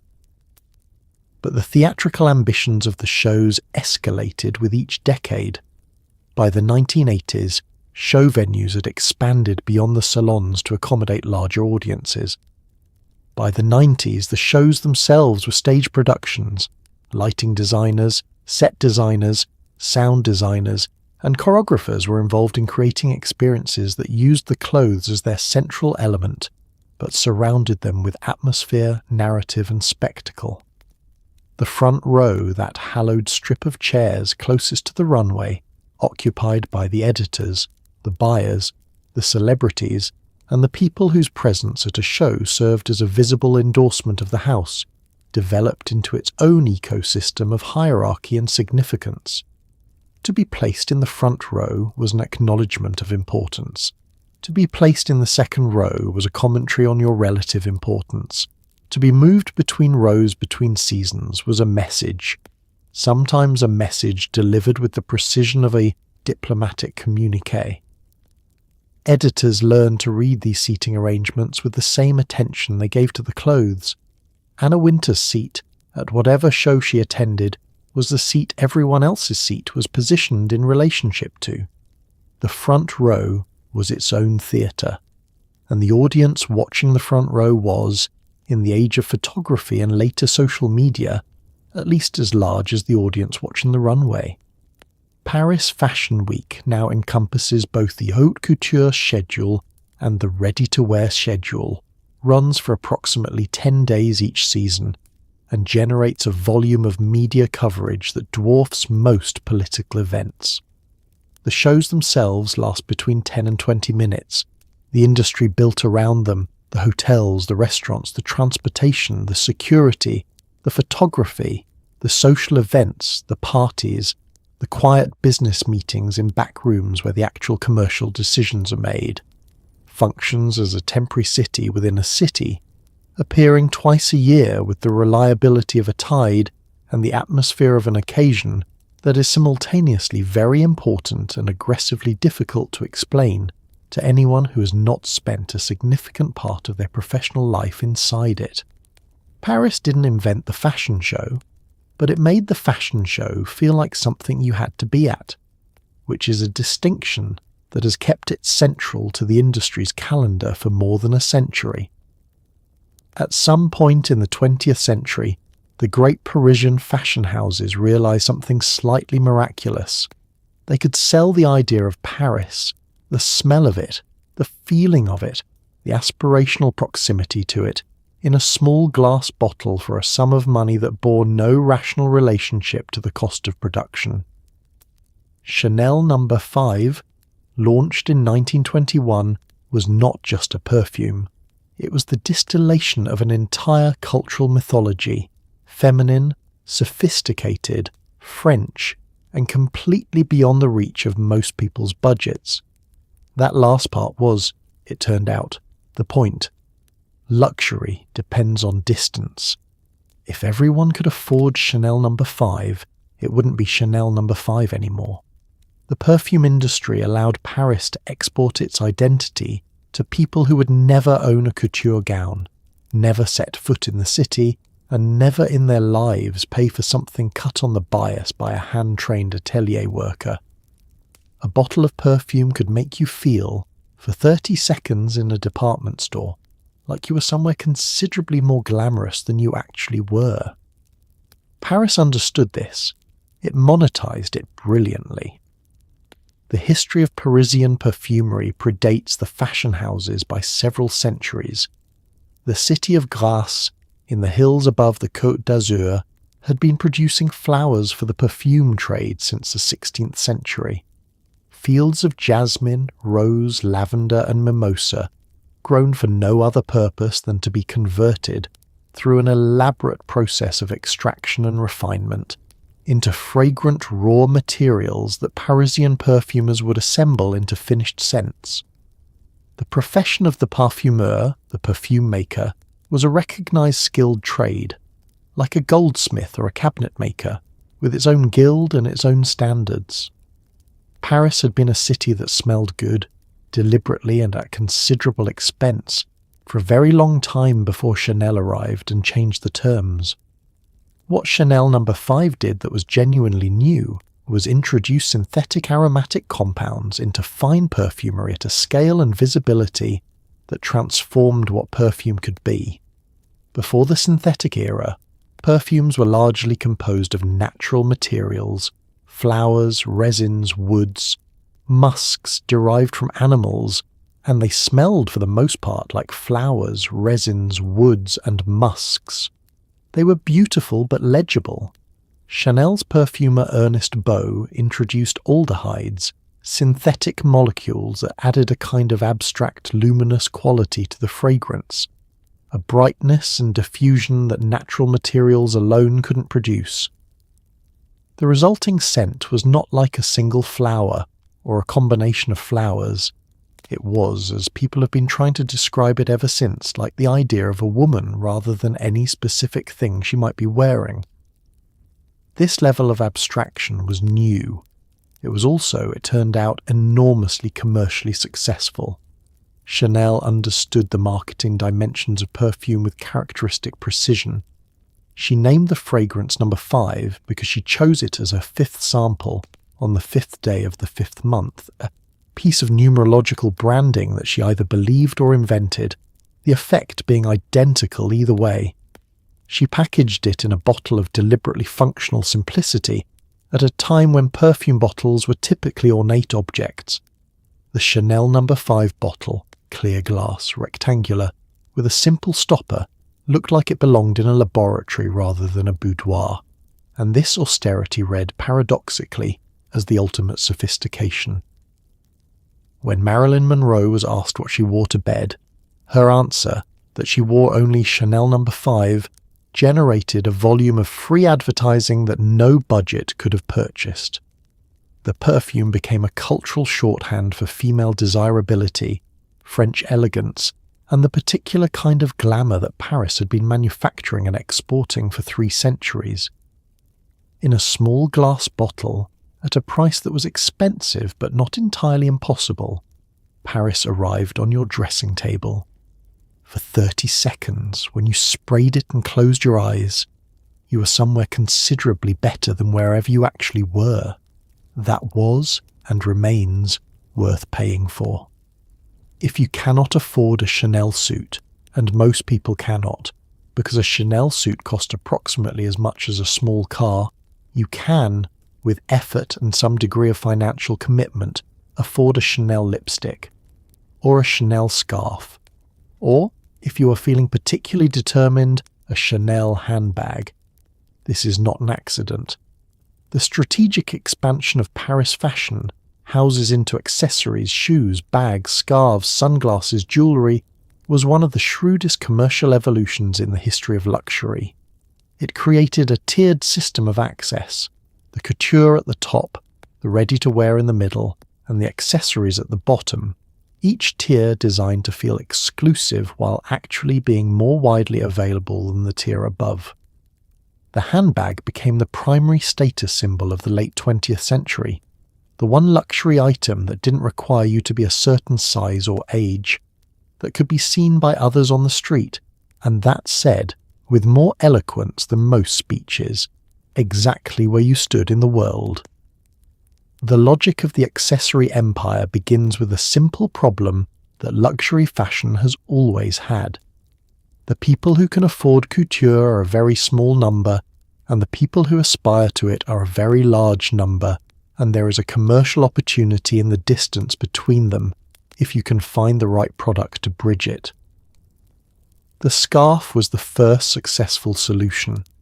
Hermès, the Parisian house that had begun as a saddler in 1837 and had spent the intervening century becoming the most refined purveyor of leather goods in France, introduced its silk carré, the square silk scarf, in 1937, and immediately demonstrated that a product bearing a luxury house's name, priced significantly below the house's primary goods, could carry an extraordinary amount of the aspirational weight. The Hermès scarf was not cheap by ordinary standards, but it was within reach of a much wider population than an Hermès saddle or bag. You could own a piece of Hermès, wear it around your neck, and feel the connection to a tradition of French craftsmanship and Parisian elegance that the full product range embodied. The scarf was a gateway drug to luxury, and the industry recognised this and followed enthusiastically. The handbag took this logic further because it combined visibility with utility in a proportion that no previous accessory had quite managed. A scarf could be worn in multiple ways and was sometimes barely visible. A bag was carried. It was seen. It announced itself. It was held at precisely the height and angle at which other people's eyes naturally fell, making it the most legible status symbol in the urban wardrobe. When Chanel introduced the 2.55 bag in February 1955, named, with her characteristic fondness for numerical branding, for the month and year of its introduction, she was not simply making a useful object. She was making a portable logo, a declaration of affiliation with the Chanel aesthetic, a piece of social communication that required no words and functioned at 20 feet. The quilted leather, the chain strap, the burgundy lining, the specific proportions, these were as carefully designed as any garment she'd made, and considerably more durable. What the accessory empire did to Paris's relationship with the rest of the world was to make Parisian fashion accessible without making it ordinary. This is a genuinely difficult trick. The luxury houses needed to sell enough accessories to generate the revenue that sustained the couture ateliers and the brand mythology, but not so many that the sense of exclusivity dissolved.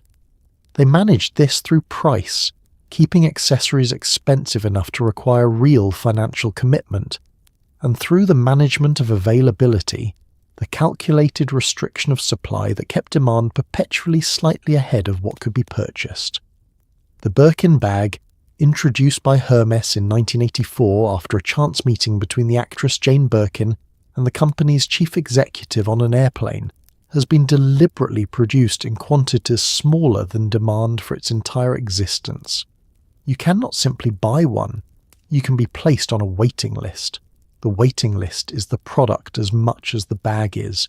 The waiting, the desiring, the eventual possession. These are the actual experience being sold. And Paris, which had been in the business of selling desire since Louis XIV decided what colour heels to restrict, understood this perfectly.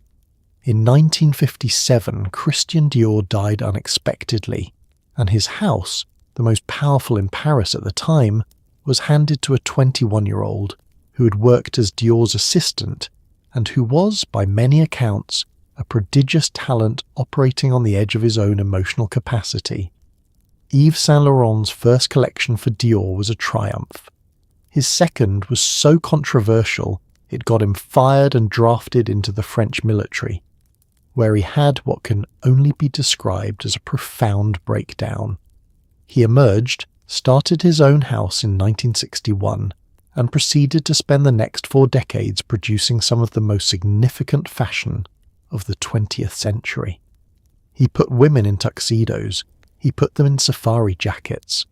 He gave them the wardrobe of bohemian artists and made it feel like the height of Parisian elegance. He was also, for much of his life, deeply unwell and deeply brilliant, a combination that Paris, as it turns out, has always found irresistible. The early years at Dior were, by any external measure, a spectacular success. Saint Laurent's first collection, the Trapeze line of 1958, with its young, swinging, slightly irreverent silhouette, was received with a relief and enthusiasm that reflected how anxious the French fashion industry had been about the transition from Dior himself. Here was a 21-year-old who could carry the house. The press celebrated him. The public embraced the collection. Saint Laurent was, for one bright moment, exactly what Paris needed.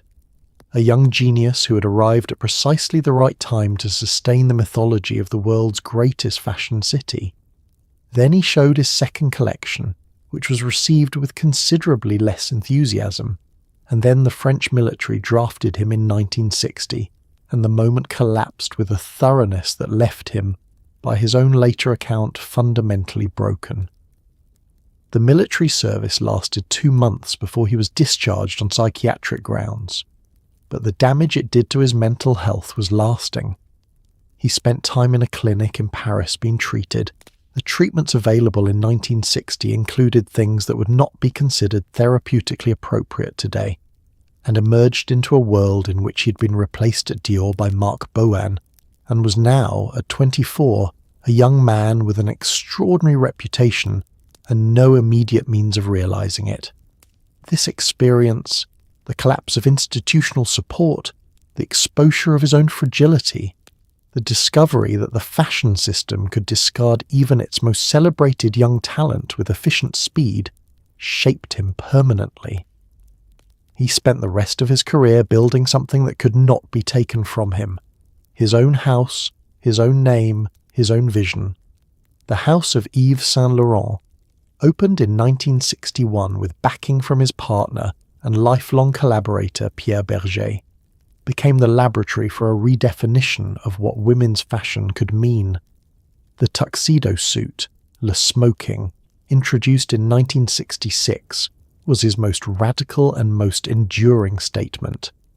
Taking the formal masculine dinner suit and translating it into women's clothing sounds, in retrospect, like a logical step.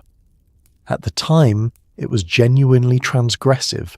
Women in trousers were not universally accepted in formal settings in 1966. Women in tuxedos were a provocation. Saint Laurent was not unaware of this. He made le smoking season after season, varying the cut and the fabric, returning to it with the consistency of someone making an argument rather than simply making clothes. The argument was that women could wear the structures of masculine power and look not less feminine but more absolutely themselves. Paris, which had always understood fashion as a language of social positioning, received this argument and understood it immediately. The breadth of his references across 4 decades was extraordinary.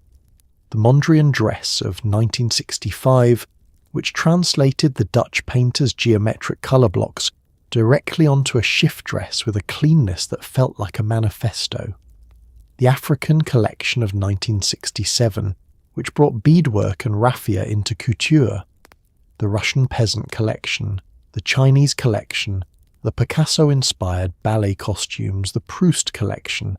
Each season, Saint Laurent was somewhere in the world of art and culture, finding something and bringing it back to Paris and translating it into clothes with a fidelity that made the source legible without reducing the fashion to mere quotation. He didn't borrow from art. He conducted a conversation with it, and Paris, that city of conversations conducted at the highest register, was exactly the right place for that exchange. During the Second World War, when German occupation of Paris severed the transatlantic pipeline of French fashion, something unexpected happened. American designers had to figure it out themselves, and they did. American sportswear, practical, comfortable, unfussy, built for people who had places to be and no interest in adjusting themselves to fit their clothes, developed a distinct identity during the war years. Designers like Claire McCardell created a vision of American fashion that was genuinely different from the Parisian model. Democratic, body-conscious, and largely indifferent to the idea that luxury required discomfort. After the war, when Paris resumed its position at the top of the hierarchy, it found New York a rather more assertive competitor than it had been before. The Americans had discovered they could dress themselves. Paris spent the next several decades making sure everyone remembered who'd been doing it longer. Before the war, American fashion operated on a model that was, in its most honest description, a delay mechanism. Paris created. America waited. Buyers crossed the Atlantic twice a year, attended the couture showings, purchased originals or the rights to copy them, brought the designs back to New York and translated them into versions that American manufacturers could produce at accessible prices for American women. The system was efficient, profitable, and built on the foundational assumption that originality resided in Paris and distribution resided everywhere else. American designers existed. There were talented people working in New York throughout the 1920s and 30s, but they worked largely in the shadow of French primacy, and most of them would have been the first to acknowledge it. The German occupation of Paris in June 1940 removed the source material overnight. The couture houses did not entirely close. Some continued to operate under occupation, a period that still generates complicated historical discussion. But the transatlantic connection was severed. American buyers could not travel to Paris. American publications could not receive French collections. The fashion editors and retailers who had organized their entire professional year around the Paris shows found themselves in the unusual position of having to find something else to write about and something else to sell. They turned, somewhat reluctantly at first, and then with increasing conviction, to what was actually being made in New York. Claire McCardle was the designer who most completely embodied what American fashion could be when it stopped trying to be French. She worked at Townley Frocks, a moderate-priced manufacturer, and she made clothes for women who were living active, varied, physical lives, women who drove their own cars, played sports, cooked their own meals, and went to jobs and came home and needed their clothes to function, across all of these activities without requiring a change of outfit, and certainly without requiring a lady's maid. Her popover dress of 1942, a wrap, dress in denim designed to be worn while doing housework and intended to be functional, washable and inexpensive, sold 100,000 copies. It was the anti-couture, deliberate in its practicality, proud of its accessibility, completely uninterested in the idea that good design required expense or structural complexity. The American ready-to-wear industry that developed during and after the war years in the garment district of New York, 7th Avenue, as it was known by the trade, was different in kind from anything that existed in Paris. It was industrialized, fast, commercially oriented and responsive to what women were actually buying rather than what designers believed they should want. It produced, in enormous quantities, clothes that fit the lives of ordinary American women rather than the lives of Parisian socialites. It was not glamorous in the Parisian sense. It was something perhaps more significant. It was useful. Paris, when it reopened to the world in 1945, reasserted its position with a new look and with the theatrical confidence of someone who'd been briefly absent and expected to find everything exactly as they left it. It largely did. The transatlantic hierarchy re-established itself with surprising speed. But New York had changed during the years of independence, and the American fashion industry that resumed its relationship with Paris after the war did so as a more equal partner, still deferential, still oriented toward Europe as the source of the highest prestige, but no longer entirely dependent. It had a voice of its own now. It used it carefully, aware of the comparison it was inviting. Paris noticed and responded by being, if anything, slightly more itself, which, as competitive strategies go, has historically served it rather well. Italy had been making extraordinary things out of fabric since the Renaissance. Florence was producing luxury textiles while Paris was still a medieval market town. And yet, for most of the modern era, Italy sat in the fashion hierarchy a step below France, acknowledged as a source of beautiful craftsmanship, excellent leather, fine tailoring, but not the final word in style. Then, in the post-war period, Italian fashion began to assert itself with escalating confidence. Valentino dressed Jackie Kennedy. Giorgio Armani deconstructed the business suit and invented power dressing. Versace made excess into a statement of intent. Prada made ugly beautiful, which is genuinely one of the hardest things to do in fashion. By the 1980s, Milan Fashion Week was a serious rival to Paris, a fact that Parisian designers acknowledged with the particular graciousness of people who have no intention of being displaced, but know better than to be impolite about it. The post-war emergence of Italian fashion as a serious international force has a specific starting point that fashion historians tend to agree on. February 1951, when the Florentine nobleman Giovanni Battista Giorgini organised a fashion show at his villa in Florence and invited American buyers who had just come from the Paris collections to stay a few extra days and see what the Italians were doing. The buyers came somewhat sceptically and were surprised. The clothes they saw were different from the French couture they had just attended, lighter, more colourful, less architecturally demanding, made with a quality of fabric and hand construction that reflected the centuries of Italian textile and tailoring tradition behind them. They placed orders. They told their colleagues. The Italian fashion industry, which had existed for centuries without requiring international validation, had found its international moment. Valentino Garavani, Valentino simply, as he became, trained in Paris under Jean Dessay and Guy Laroche before opening his own house in Rome in 1959. His fashion was in many respects the most Parisian of the Italian houses, grand, theatrical, built for spectacular occasions, attentive to historical reference and opulent construction. His red, a particular, deep, saturated red that became known simply as Valentino red, was the colour of every important entrance made in his clothes, and the women who wore it at film premieres and state dinners and royal weddings understood that wearing Valentino was a statement about the occasion rather than merely about the outfit. Jackie Kennedy wore his clothes at her most publicly visible moments. The clothes bore the Italian house name, but they operated in a register that Paris recognised as its own. Armani's challenge to the established order was more systemic and arguably more lasting. When he showed his first collection in 1975, he was proposing something that the fashion world had not quite articulated yet, that the most powerful clothing was clothing that appeared not to be trying.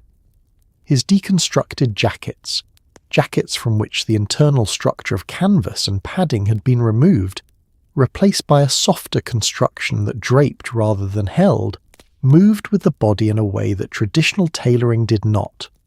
They looked, to the unfamiliar eye, like very good casual clothes.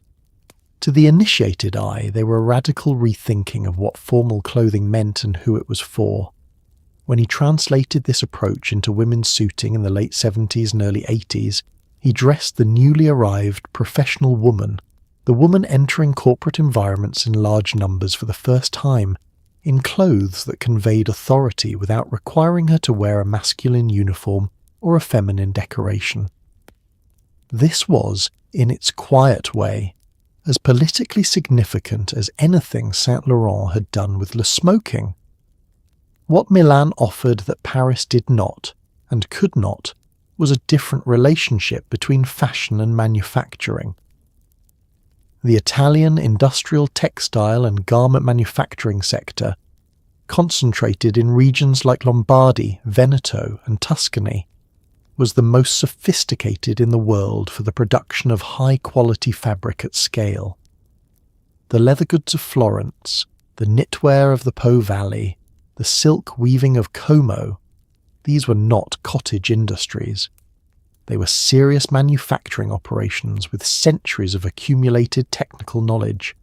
Italian designers had access to materials and production capabilities that translated their ideas into reality with a fidelity that no other manufacturing base could match. Paris had the mythology, Milan had the factories. The competition between them was, in the end, the competition between two different models of what fashion was for, and the world, sensibly, decided it wanted both. In the late 1980s and early 1990s, something shifted in the relationship between fashion and fame. The models, the people employed to display the clothes, became, in several cases, more famous than the clothes themselves, and arguably more famous than some of the designers. Naomi Campbell, Linda Evangelista, Christy Turlington, Cindy Crawford, Claudia Schiffer, the supermodels, were not anonymous hangers. They had personalities, demands, and rates. Linda Evangelista's comment that she wouldn't get out of bed for less than $10,000 a day became one of the most quoted lines in fashion history, simultaneously mocked and secretly admired. Paris, which had always understood that spectacle was part of the product, adapted. The runway show became even more theatrical. The casting became a story in itself. The clothes remained essential, but they were now sharing the stage with something else, celebrity in its modern, frictionless form. The model had always been part of the fashion show, but for most of the show's history she'd been a vehicle rather than a destination. Worth's house employed women to wear the clothes. They were referred to as socies, doubles, and they were chosen for their physical resemblance to the clients they were presenting the clothes to, so that a client of a particular height and figure could watch someone close to her own proportions, wearing a garment, and make an informed assessment of how it might suit her. The model's own identity was irrelevant. She was a shaped form. She was a hanger with a pulse, and the ability to walk in a straight line and turn at the end without tripping over her own hem. This changed gradually, then suddenly. The photographers who began shooting fashion in earnest from the 1950s onward, Richard Avedon, Irving Penn, Helmut Newton, were interested in the person wearing the clothes as much as the clothes themselves. Their photographs required models who could inhabit a character, generate a mood, communicate something with their eyes and their posture that pure prettiness alone could not produce. The women who could do this became visible as individuals. Dovima, photographed by Avedon with elephants in 1955, was not interchangeable with anyone else. Veruschka, the 6-foot German aristocrat who became one of the defining faces of the 60s, was not a vehicle. She was a collaborator, a presence, a specific human being whose singularity was the point. But the supermodel era of the late 80s and early 90s took this visibility to a different level entirely, driven by the convergence of several forces simultaneously. Music videos had created a visual culture in which famous faces moved through designed spaces to music, and the fashion show was naturally adjacent to this format. The rise of the glossy international magazine, Vogue in its multiple national editions, Harper's Bazaar, Elle, had created a global platform for fashion imagery that required recognizable faces to anchor it, and the designers themselves, operating in an increasingly competitive market, understood that a famous model on their runway generated a quality of attention that anonymous beauty could not match. George Michael's Freedom video of 1990, which featured Naomi Campbell, Linda Evangelista, Christy Turlington, Cindy Crawford, and Tatjana Petitz lip-syncing to his song in black and white, crystallized the moment. 5 women who had each been becoming famous independently were suddenly, collectively, something new. Famous together. Famous as a category. Famous in a way that crossed from fashion into mainstream cultural consciousness. The video was watched by people who did not read Vogue and did not attend Fashion Week and did not particularly follow the clothes. They watched it for the faces. The faces in that moment were the product. Paris absorbed this development with characteristic pragmatism. If the spectacle was now partly about who was on the runway, rather than exclusively about what they were wearing, then the casting was part of the design.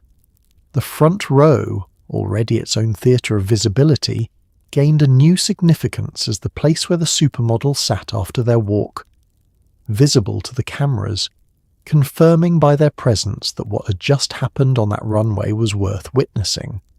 The clothes mattered enormously, they just no longer mattered alone. In 1983, Karl Lagerfeld was appointed creative director of Chanel, a house that had been somewhat adrift since Coco Chanel's death in 1971. What followed was one of the most remarkable sustained creative performances in the history of fashion. Lagerfeld didn't just revive Chanel, he reimagined it, season after season, for 4 decades, without apparent fatigue or loss of vision. He staged shows that were events, a supermarket stocked with Chanel-branded groceries, a rocket launch, a working brasserie constructed inside the Grand Palais. He understood that fashion at the highest level is not only about clothes, it is about theatre, narrative, and the continuous manufacture of desire. Lagerfeld himself became a character, a living art project. The white ponytail, the sunglasses, the fingerless gloves, the fan. He was also, by most accounts, an extraordinarily difficult and brilliant person, which Paris historically finds quite comfortable. The state of Chanel in the late 1970s and early 80s was a subject of delicate discussion within the industry. Coco Chanel had died in 1971 at the age of 87, working until the end, and her death had left the house without the one thing it could not replace, herself. The Wertheimer family, who had owned the business since the 1920s in an arrangement with Chanel that had been contentious for decades and occasionally litigious, kept the house running through the 70s with a conservative approach. The classics, the tweed suit, the pearls, the number 5, that maintained the brand's commercial position without advancing its creative relevance. By 1982, when discussions began with Lagerfeld, the house was profitable but static. It needed someone who could inhabit a dead woman's vision without being constrained by it, who could be simultaneously faithful and radical, who could make Chanel feel inevitable rather than nostalgic. This is a nearly impossible brief.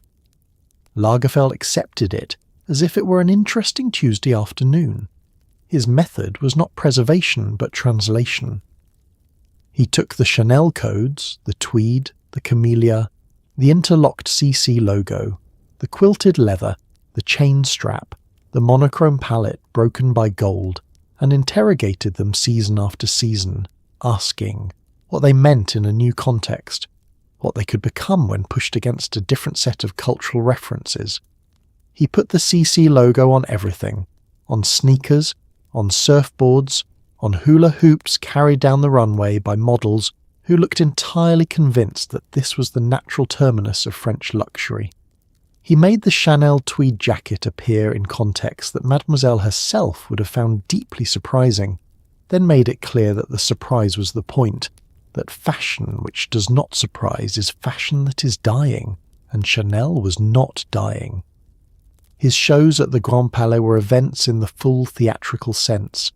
He transformed the vast glass and iron hall, constructed for the Universal Exposition of 1900, into environments of spectacular ambition: a glacier, a supermarket, a beach, a garden, a rocket launch pad, a brasserie complete with working zinc bar and bread baskets on the tables.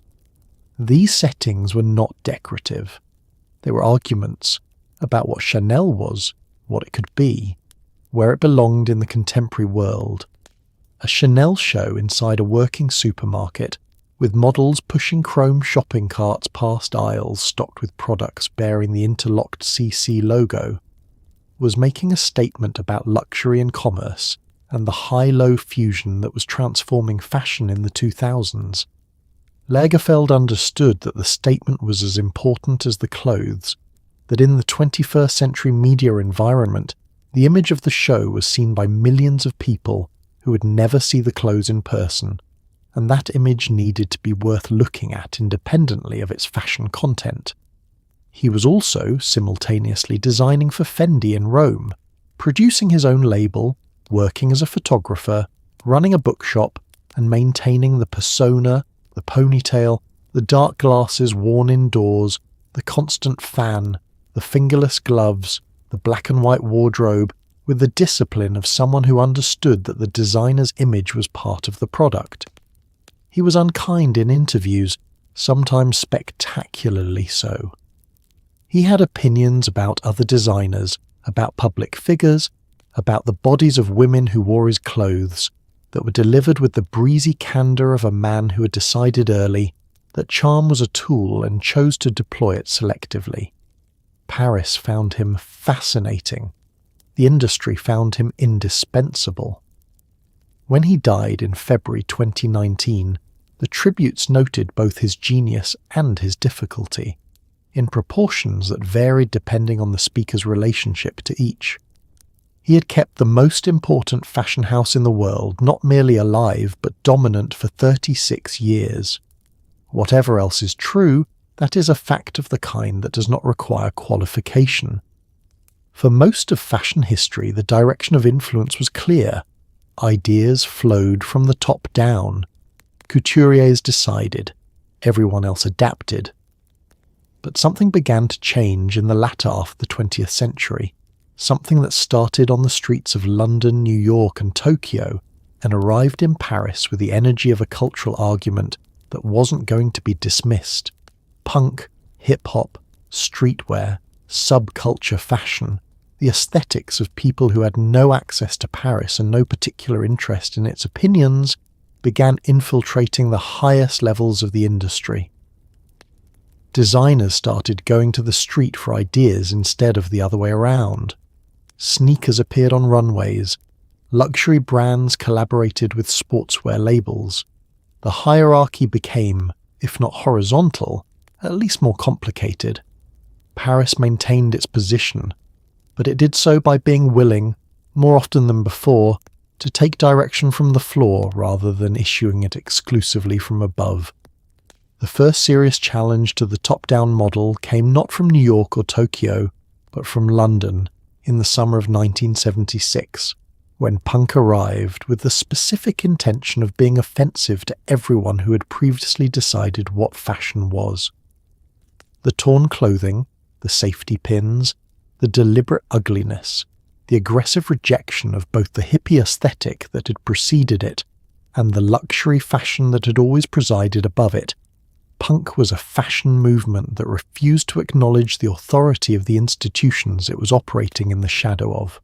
Vivienne Westwood, working from her shop on the King's Road, was its most important designer, though the word designer applied to what she was doing required some reinterpretation. She was making clothing that argued with everything fashion had previously believed about beauty, propriety, and the social function of getting dressed.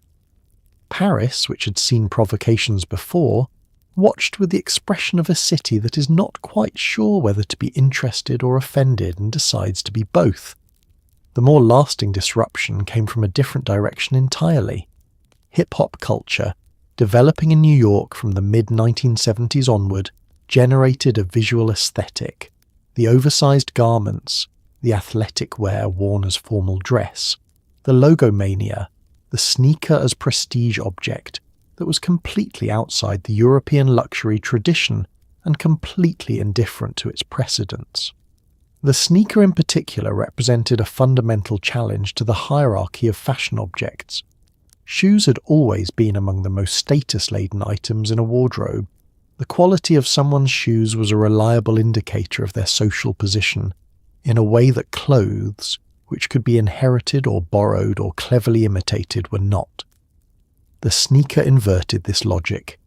It was a status object derived from athletic function and street credibility rather than from craft tradition, and luxury association, and it was more coveted by the young and influential than anything being produced in the ateliers of Paris.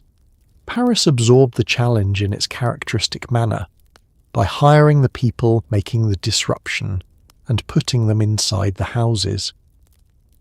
When Virgil Abloh, who had built the streetwear label Off-White into a global phenomenon by applying high fashion construction sensibilities to street-influence graphics and silhouettes, was appointed artistic director of Louis Vuitton's menswear in 2018, it was the clearest signal yet that the boundary between street and couture had dissolved.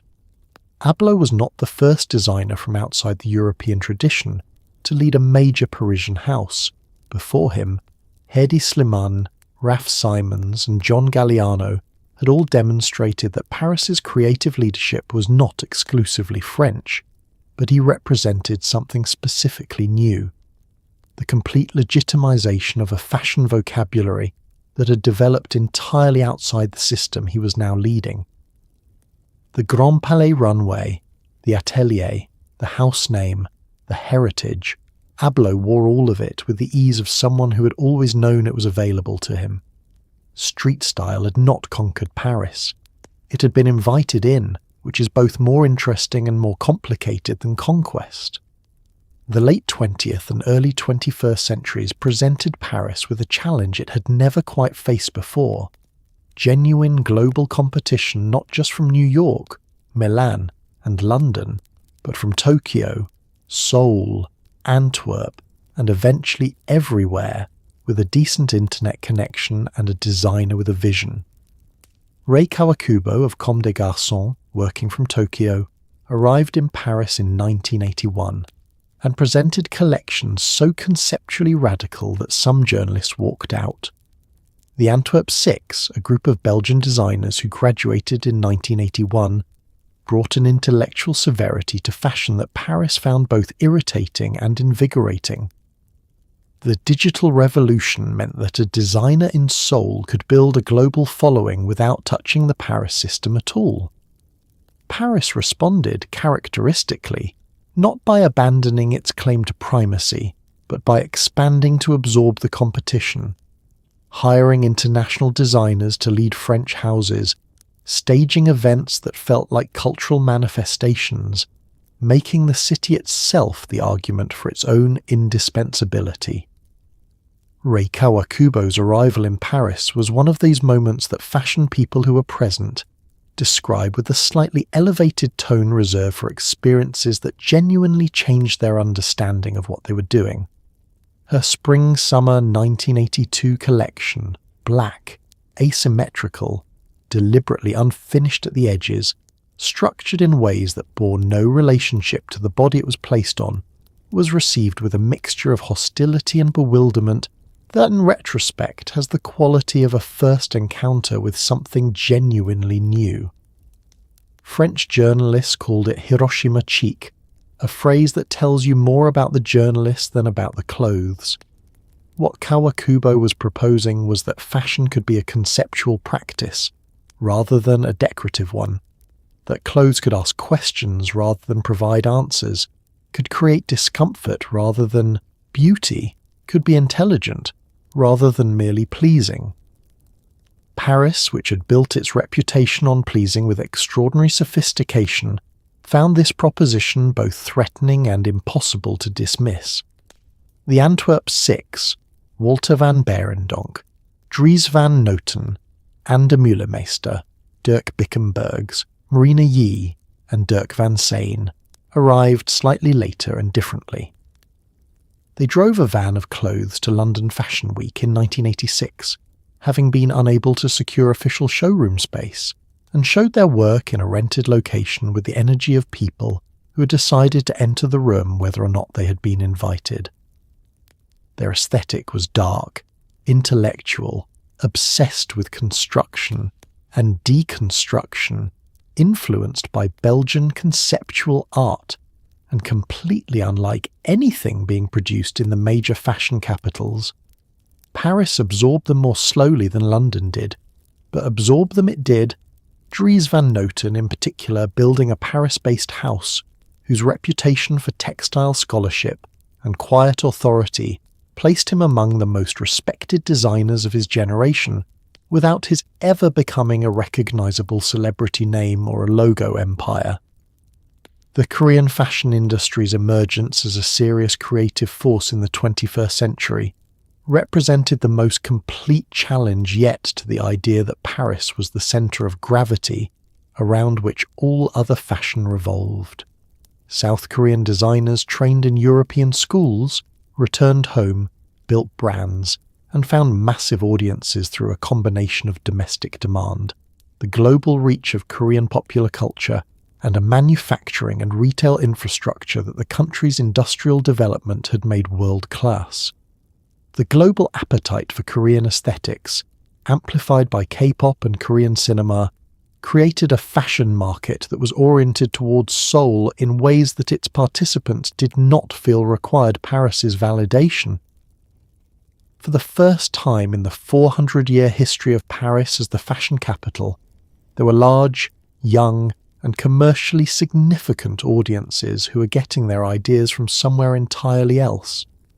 Paris responded, as it had always responded to the emergence of competition, by remaining Paris, by being the city of history, mythology, and the highest expression of craft, and by inviting the best of the competition inside.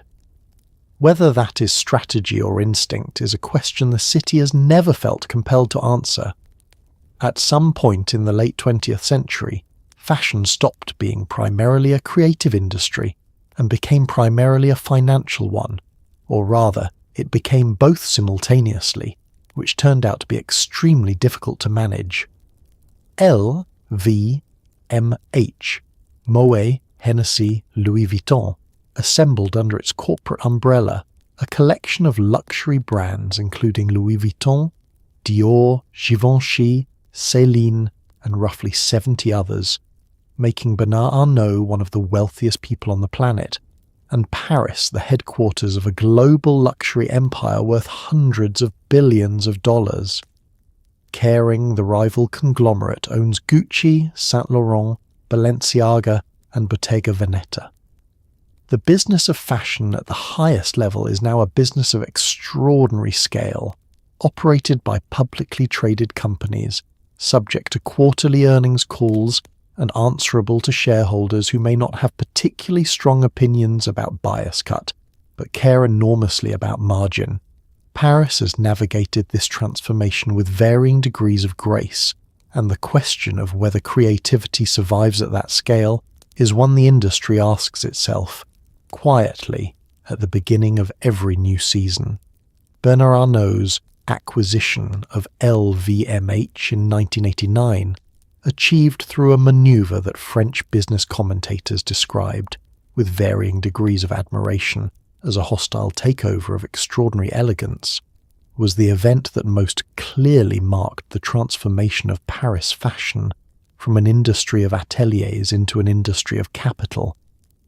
Arnault had understood something that the fashion world had not quite articulated, that the great Parisian houses were not primarily clothing manufacturers. They were brands, they were mythologies, they were names that carried 400 years of accumulated cultural authority, and that authority was worth an enormous amount of money if it could be translated into a sufficiently broad and sufficiently well-managed product range. The clothes were the proof of concept. The perfume, the accessories, the leather goods, the watches, the jewellery, the hotels bearing the brand name, these were the business. The model required scale, because the infrastructure needed to maintain a global luxury brand.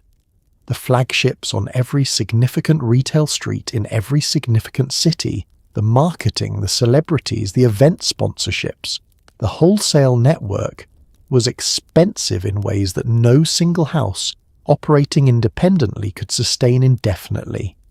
By gathering multiple houses under a single corporate structure, LVMH could share costs, centralize certain functions, apply corporate management discipline to businesses that had historically been run as personal fiefdoms by their founding designers, and generate the kind of consistent financial performance that institutional investors required. This was enormously rational from a financial perspective. From a creative perspective, it was more complicated. The tension between creative freedom and financial accountability became the defining internal drama of Parisian fashion houses in the conglomerate era.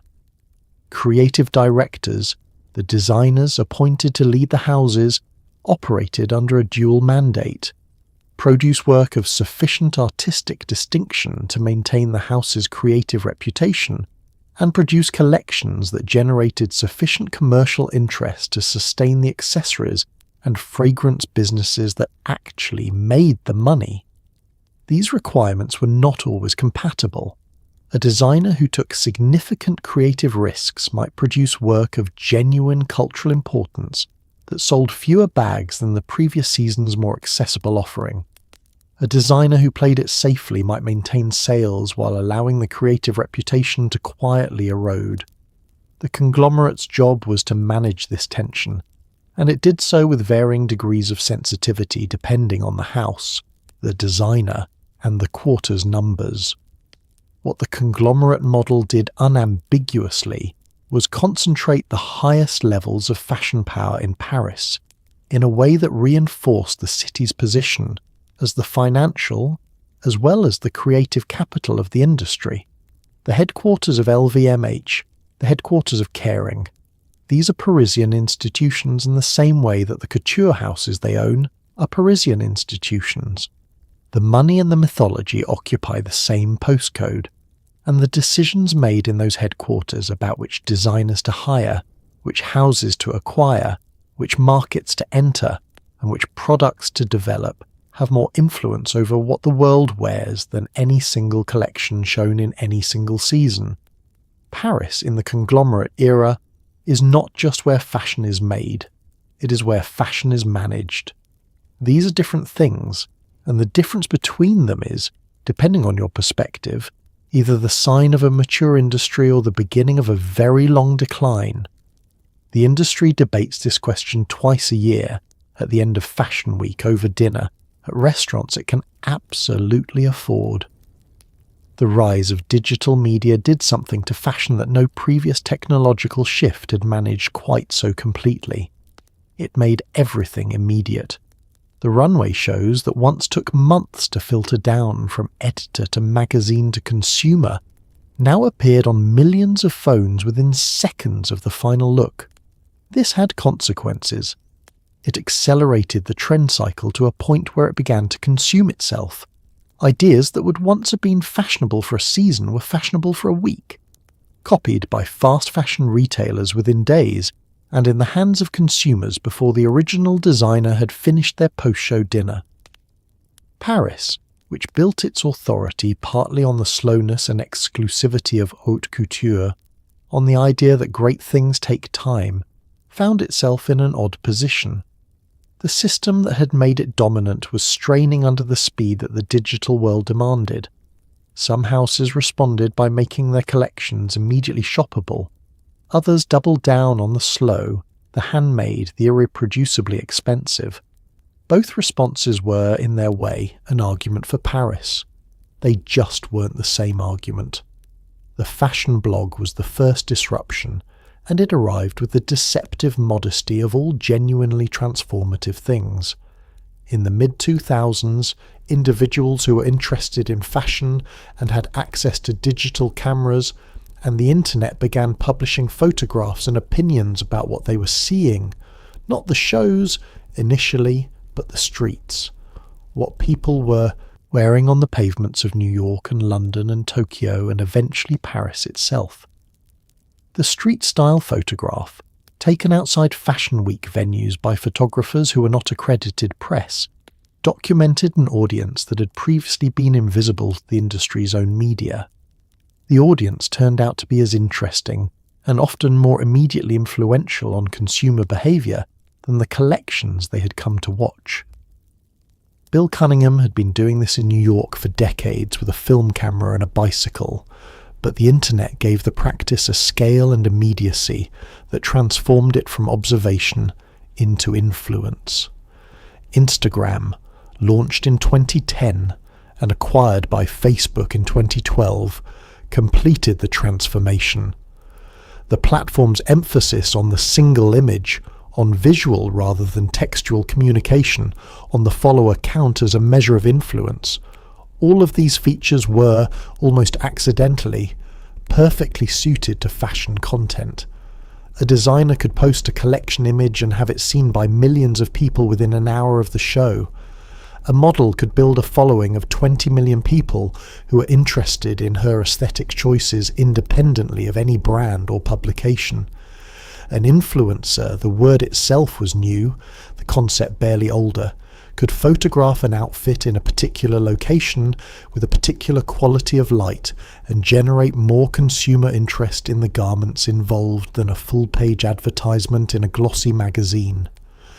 The fast fashion response to all of this acceleration was the element that caused the industry the most anxiety, because it was the most direct threat to the economic model that Paris had operated on for 4 centuries. Zara, the Spanish retailer whose supply chain was engineered to translate runway ideas into store-available garments within 2 weeks, and its various competitors, could see a collection shown in Paris, produce a version of its key pieces, and have them in stores before the editorial coverage of the original show had finished being published. The ideas generated in Paris's ateliers were being harvested, reproduced, and sold globally at prices that the original houses could not match, and by companies that felt no obligation to the system from which they were drawing. Paris's response: legal action against the most blatant copying, an increasing emphasis on the unmatchable quality and history of the originals, a strategic investment in making the houses themselves into destinations rather than simply producers, was pragmatic and partially successful. The copies exist, the originals endure.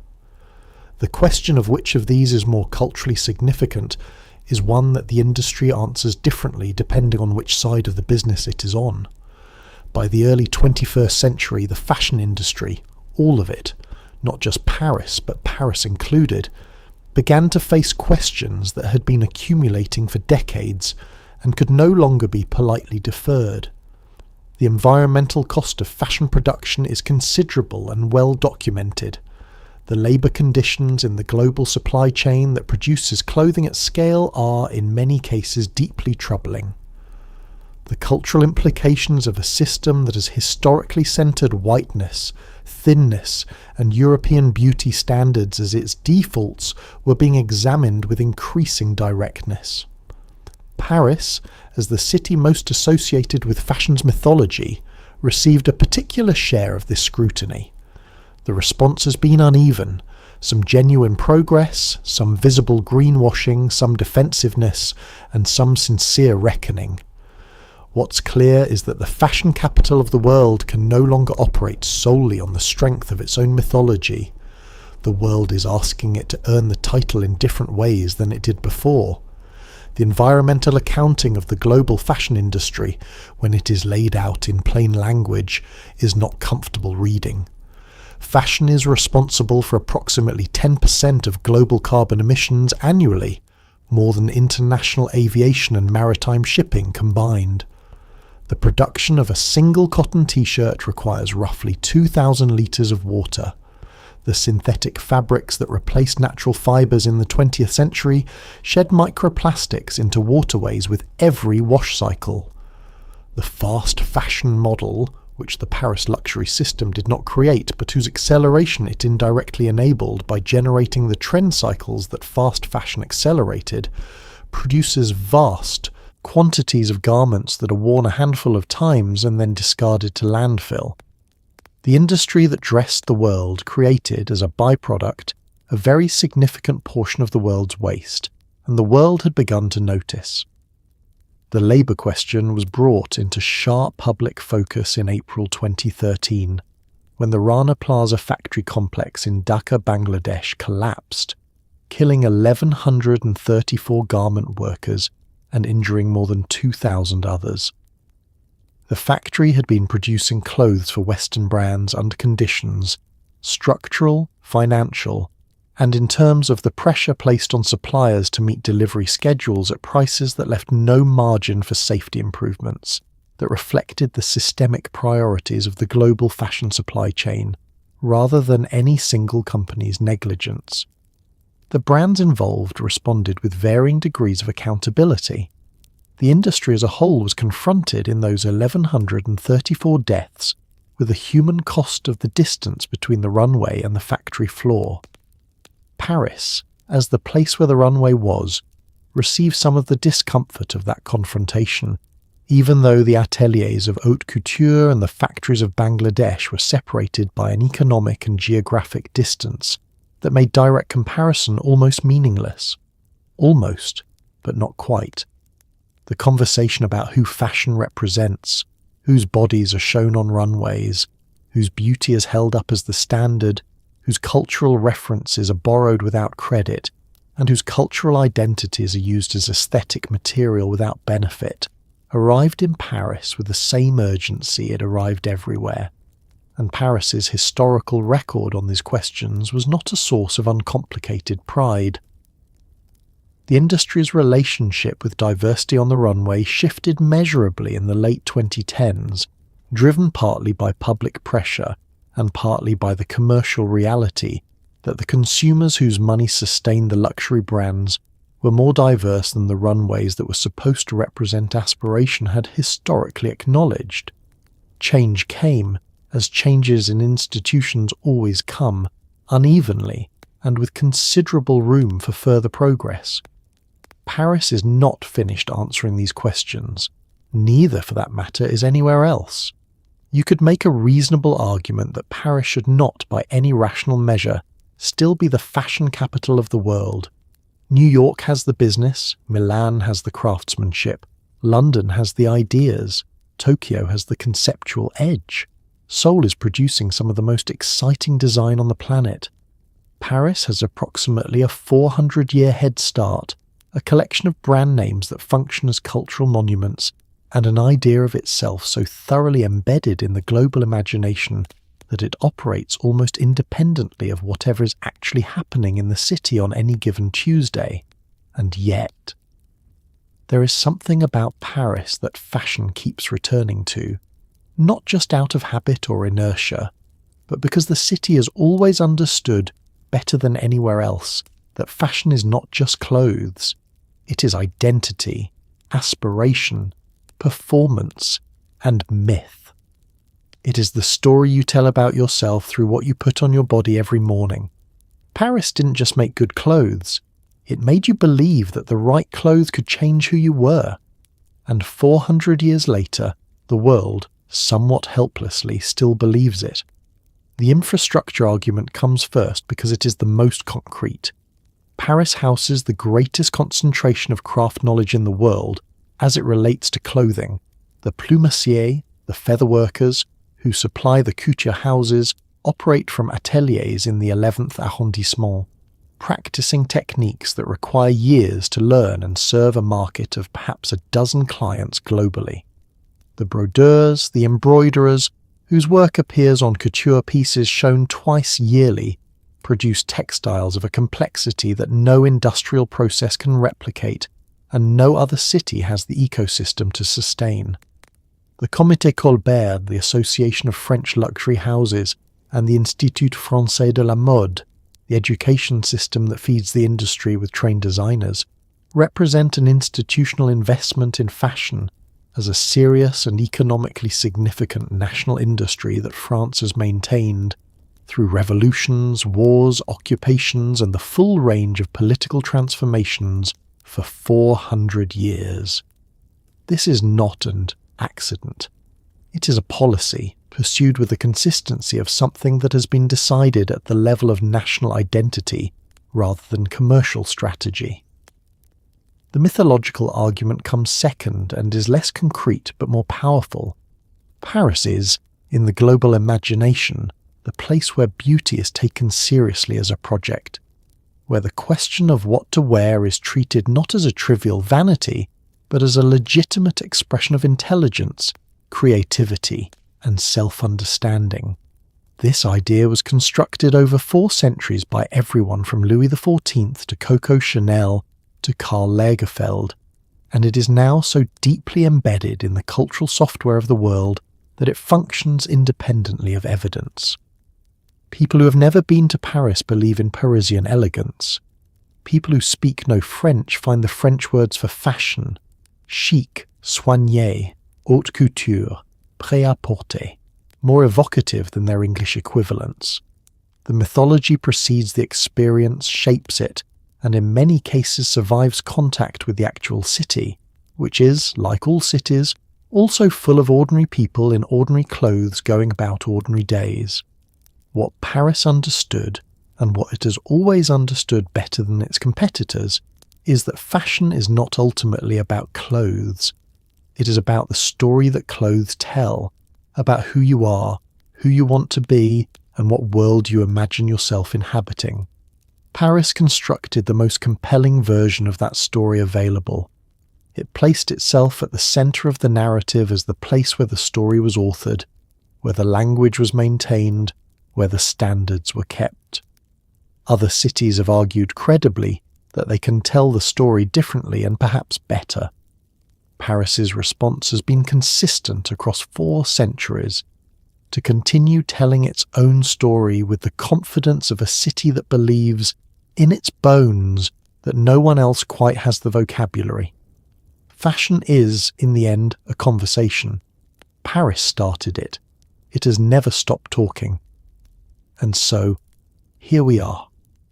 At the end of 400 years of silken ambition, of heels worn by kings and corsets that rearranged the human spine, of fashion dolls crossing enemy lines and hairstyles that required structural engineering and a prayer before entering a doorway.